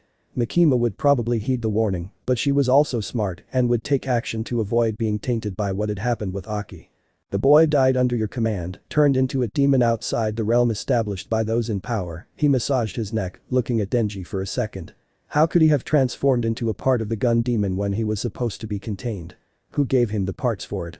Aki had become the demon everyone hated. Because of this, Chainsaw Man was now seen as a hero by everyone, weakening Denji by gaining people's respect when they should have feared him. And the top brass wanted answers. Even Kishibe wanted answers, and Naruto could try to get them. Though the Uzumaki was only good for one thing. Hunting demons at all times, in all places, and in all circumstances, regardless of anything else. We can't know that. I can't know that. Do you think I belong in intelligence, or that I've been watching every day, every hour? The woman's eyelashes fluttered sensually as she blinked. A flirtatious smile spread across her face. Please, Kishibe, I'm not as obsessive as you or Quanxi. I guess that's what old people do, dear. We get paranoid about time and the war. Strange movements like Aki's death, they get on my nerves a little, if I'm honest. Everyone dies in the line of duty. Even old people like you or young people like Aki. After all, their fates were sealed a while ago. Fate? Naruto's voice hit Makima's ears. I don't believe that shit. It's unbelievable that you believe it. She was with the demon of the future. I highly doubt Aki wouldn't have seen this coming. Makima laughed, amused by her companion's words. If you possess that demon, can you tell me that destiny isn't written? The redhead's yellow eyes moved towards Kishibe. But that's not what we're talking about. What, exactly, is going on in Tokyo? Various areas of the city were highlighted on the holographic map. Some of the spots were recognizable due to their tourist activity at certain times of the year or throughout the year, while others were unknown or barely known. However, various political buildings were also highlighted before the eyes of the 4. There's going to be an attack in Tokyo, Makima. Several explosives have been planted throughout the city, and the explosion will happen over the next few days. According to the police, these are the locations that have been targeted, and we should help them. There could be Yakuza comrades or followers of the Pistola involved. The old man's thick finger tapped the table, distorting the holographic image for the few seconds the appendage remained on the table. When he removed it, the image returned to its original position, allowing the marked points to become visible. Who passed on the warning? Is the information completely reliable? Are you afraid of information you haven't given away? Kishibe laughed dryly, finding it amusing. If you only rely on yourself, Makima, you'll end up being pushed aside and not be surprised when no one needs you. That didn't bother the redhead. The smile on Makima's lips curved slightly, revealing a certain amount of mockery and venom directed at Kishibe's words, as if she were trying to downplay the fact that the man was attacking and belittling her, pushing her towards some point of anger, if she deduced correctly. It doesn't matter. I think Naruto and you. After all, you're an old man who's actually made it this far even though demons are real. The holographic image disappeared and the room was illuminated by bluish spotlights that forced the room's occupants to blink for a few moments. Good. Then, I think we can consider this over. Naruto looked at Kishibe. I'm going to talk to the right people and we'll have to coordinate our movement with the police to avoid the maximum number of deaths. That, at least, is my intention. Anything to add, Makima? The blue eyes sparkled with amusement, fixed only on those of the red-haired woman, searching for any hint of malice or mockery in those yellower eyes. The beep was the answer to the blonde's question. Seconds later, an explosion rocked the public security building, causing its pillars to begin to crack. These pillars eventually gave way to a second explosion that engulfed the building in flames and smoke. The third explosion caused the building to collapse on itself, burying everyone inside. From the rubble of the public security building, Makima emerged showing some wounds, torn clothes and a face stained with dust and dirt, as well as soot caused by the smoke that darkened her skin slightly, going from being clean and white like snow to a dirty and poorly cared for tone that mingled with her messy and dirty hair from the rubble and dust, in addition to the smoke and fire. Nothing remained intact of the public security building. His eyes moved over the rubble, searching for his colleagues and trying to identify the perpetrators and the injured who were still there. So, what about that pride? The cold spread through her head to the roots of her hair, forming a strange sensation throughout her body as it spread down her spine. She raised her head and looked at the katana pointed at her, the tip grazing her skin. I didn't expect this from you. You never expect anything from anyone, Makima. And you know it perfectly well. To you, everyone is a mere plaything, a tool for your evil plans, which you never share and try to hide from everyone. The catch? You can't hide anything from me. Standing atop the rubble, wielding the katana pointed between Makima's eyebrows, Naruto appeared unscathed and unbroken, giving more than enough evidence, if the katana he wielded wasn't enough, that he had been the cause of the explosion that had likely left dozens dead. And was there any regret? Makima didn't see it in the gleam in his eyes or in his body language. And what have I hidden? Aside from your insane interest in Denji and everything around him, or your control over others. Please. It was obvious from miles away that you were the ultimate villain in some hastily told story. He moved the katana. In chainsaw form, Denji attacked Naruto using his saw-like arms, creating sparks and forcing the blue-eyed hunter to move over the rubble, swinging his katana to deflect each attack from his opponent, allowing Makima to move and get out of the rubble. What the buck are you doing, kid? He snuck into the boy's defense and hit the hybrid's chest with the handle of his weapon, causing him to growl, showing the row of sharp teeth that were in his mouth. She's controlling you. But the words never entered Denji's mind.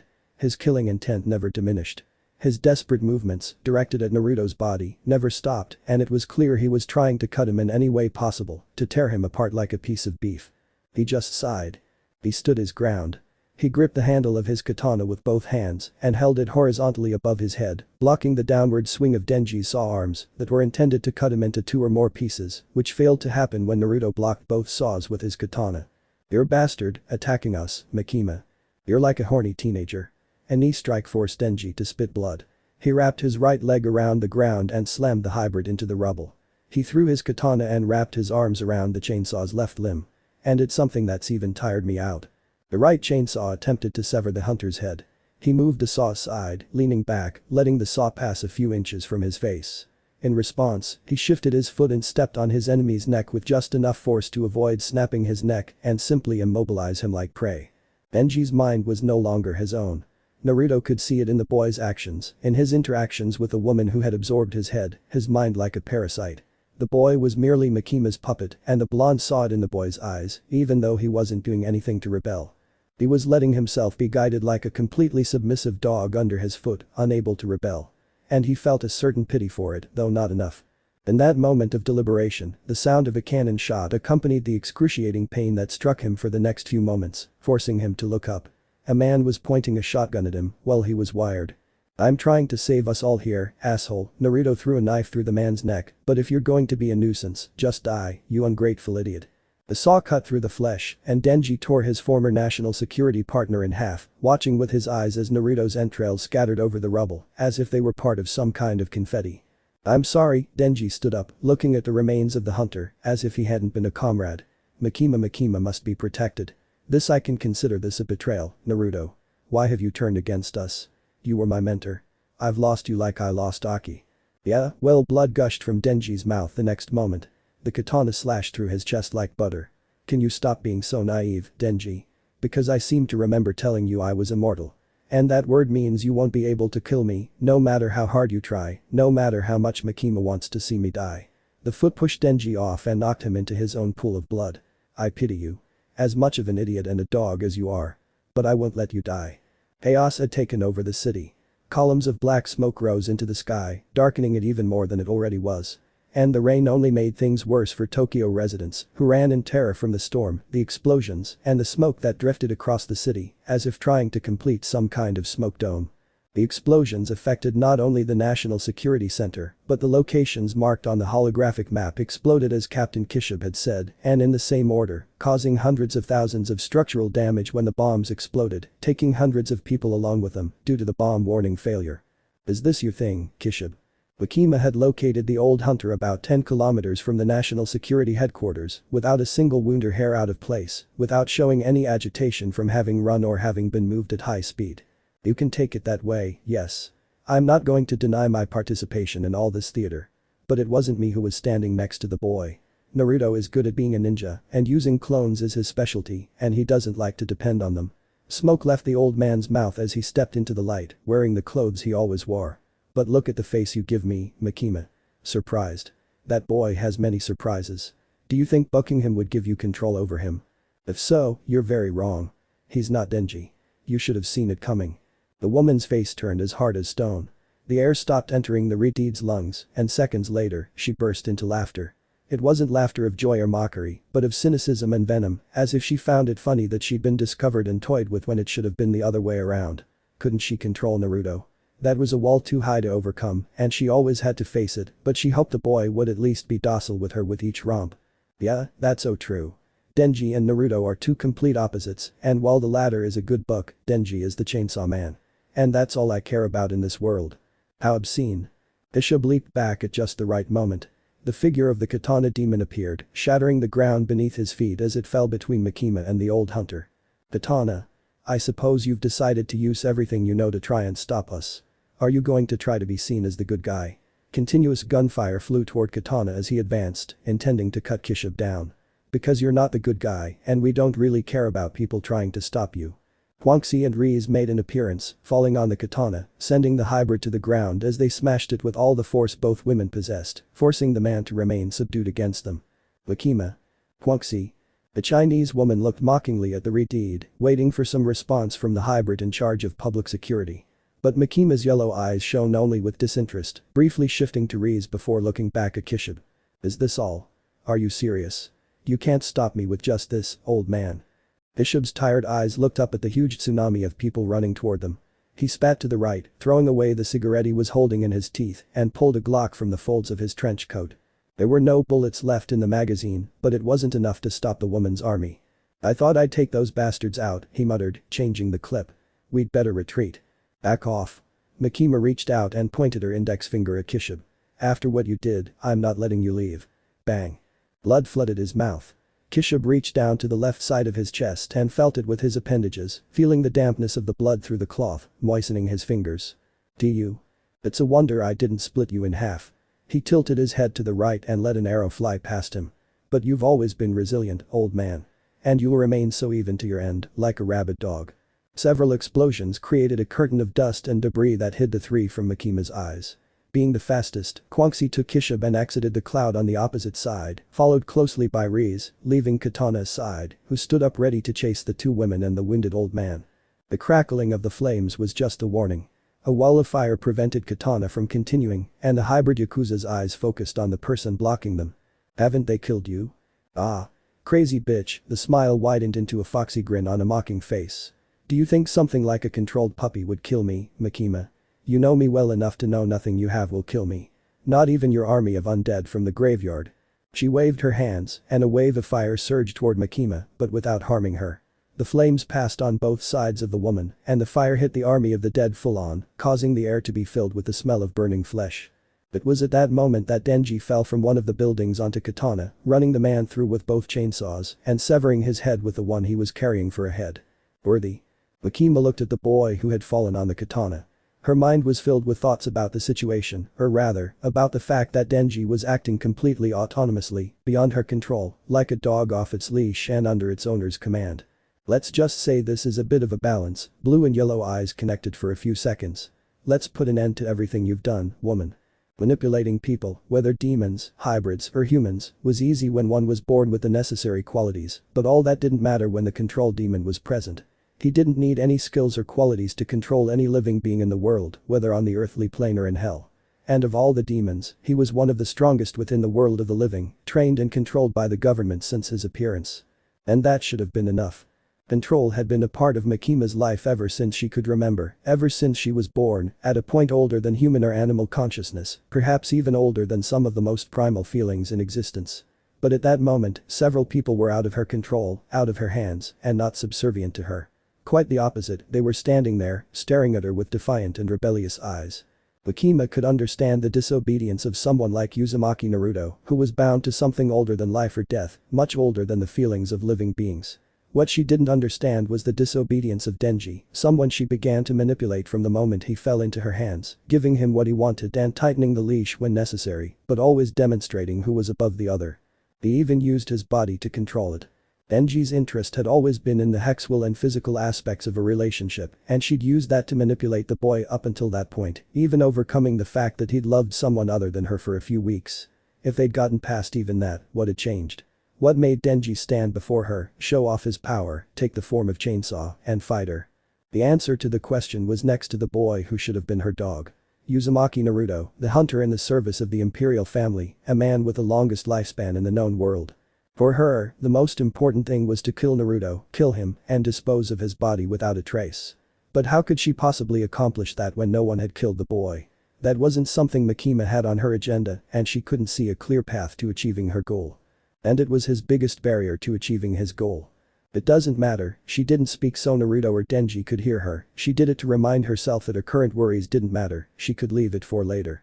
She always found a way to win, and immortality would not be an obstacle. I'm going to have to deal with the rogue dogs that are of no use to me. She moved her index finger, and an invisible explosion destroyed Naruto's left arm. I'm going to get rid of your bodies by turning them into minced meat. A bleeding smile appeared on the hunter's lips. To live or to die. The difference between the two terms was like the warmth of skin and what one could do. Being alive gave color, warmth, and allowed one to experience. And being dead only gave one the opportunity for maggots to eat away at one's skin, flesh, muscles, and organs until they were reduced to bones. And it wasn't something Naruto was afraid of, nor would he ever fear in the future, even without being immortal. Oh. Make me mincemeat. The severed arm returned to its original form, albeit without the cloth covering the limb. That sounds kind of promising, but only if you pair the meat with some good ramen. It's not the first time I've had to eat my skin or give it to someone else. A second invisible wave advanced toward its target, intending to split it in half. And Naruto wasn't the one in charge of blocking Makima's movement. Covering the Uzumaki, a chainsaw exploded into 1,000 pieces, obscuring Makima's vision for a few seconds. Seconds Naruto used, running toward the woman and swung his sword with the intention of decapitating her. Sparks flew. Blue eyes widened as they saw the person who stood in their way, blocking the advance of their sword against their enemy's neck. I thought this would be easy and you'd be dead. Their swords clashed intensely again, generating a deafening metallic sound. Denji, take care of Makima. He swung his left arm and pushed a wave of fire against a third attacker who was coming for him. I'm going to take these troubles. The katana demon swung both swords and pushed Naruto back. But he wasn't the only one in Makima's army who harassed him and believed he had killed someone at some point in history, past or present. He took a deep breath. He shifted his shoulders to reposition them completely and let his back straighten as a real man's back should. Once his muscles and bones were properly positioned, he simply made a horizontal slashing motion that generated a scything sickle that split katana in half and shattered his katana arms into 1,000 pieces of steel shards. HMP, he let the air leave his nostrils in a heavy, sonorous breath. He exhaled through his mouth and flexed his legs for a second before launching himself into the throng of people revived by Makima's control. You're just going to burn like hell. The power of his companion's fire flooded his lungs, and he exhaled it in a fiery breath like a dragon that burned a dozen people, creating a wall of fire that made the demons think twice about whether to continue advancing. But by the time they understood that brief thought, it was too late.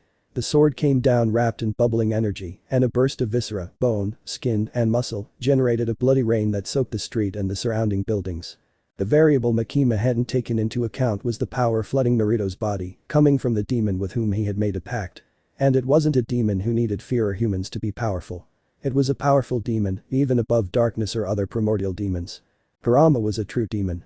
His power came only from within himself, from his own true strength and the demonic power he was born with. Making a pact with a human was a minor thing to see some things, and that was fun. Just a little more. Burn them more. He swung his sword horizontally, and the wall of fire moved, burning all the demons who tried to flee from their enemy's attack. Naruto's intention was to destroy all those who followed Makima, while trying to keep those still among the living alive. No matter.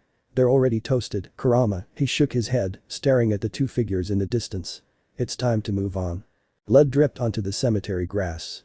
Denji's breath came raggedly from his mouth, slowly losing his hybrid form in the eyes of Makima, who stood about 10 steps away from the messy-haired teenager, looking at the boy with a certain venomous mockery, as if she had known the outcome of the confrontation between the two. And, in a way, she was right in her own thinking. Makima had spent more time being the bending demon than Denji had been the chainsaw demon. It was possible that she was obsessed with gaining the boy's power and making it hers, bending him to the limit and making him her complete slave.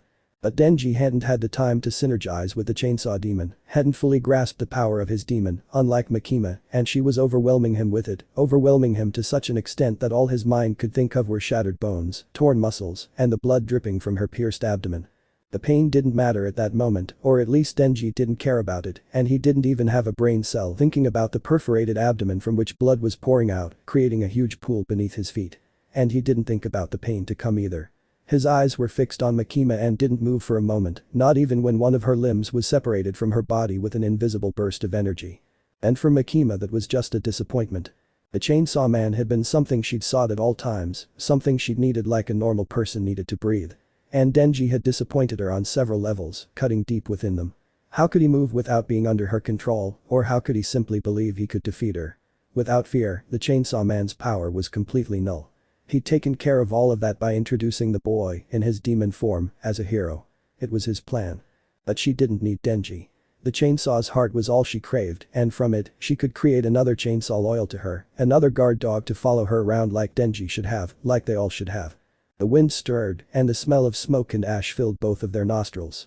Makima turned her head in time to receive a powerful right hook that sent her flying, crashing into a cluster of crypts that gave way to the projectile, creating a trail of dust and debris, giving the impression that Makima was a real projectile. Chainsaw Kid. The right sleeve had been devoured by the flames. Blood had splattered the shirt, dyeing it a pinkish hue reminiscent of wine stains. Kishub is going to live longer than you think, and you have a beautiful woman waiting for you. The right arm moved quickly, deflecting an imaginary bullet. Makima's eyes widened when she saw 9 tails waving wildly behind her attacker. Let me finish what must be finished. Hahaha. You killed all those people without any fear of retaliation. You did it without showing even a shred of emotion or remorse for your actions. Who's the monster here, Uzumaki? Oh. A tail whipped the ground with force, raising a cloud of dust that forced Makima to close her eyes for a few seconds, which Naruto took advantage of to hit the hybrid with a knee that sent her crashing against another set of tombstones. No, don't try to flatter me. Because I'm not going to allow your words to manipulate my mind, woman. Hand slammed into the ground as Makima scrambled to her feet. A second later, before she could react, a massive pillar of fire surrounded her, causing her to scream in agony, feeling as if her skin were being devoured by the flames, as if her body were being swallowed by the jaws of a ferocious giant animal. Ah. That pain you feel, Makima raised her arms, but they were severed with a simple movement of her opponent's sword. Her limbs fell to the ground, blackened by the soot and smoke from the fire raging around her. It is the pain of all the people you have manipulated over the years. Those high-ranking officials, by the way, will accompany you in your imminent death. And with this, I will become the monster that will devour all your nightmares in every reincarnation, every time you return to the demon-bending world.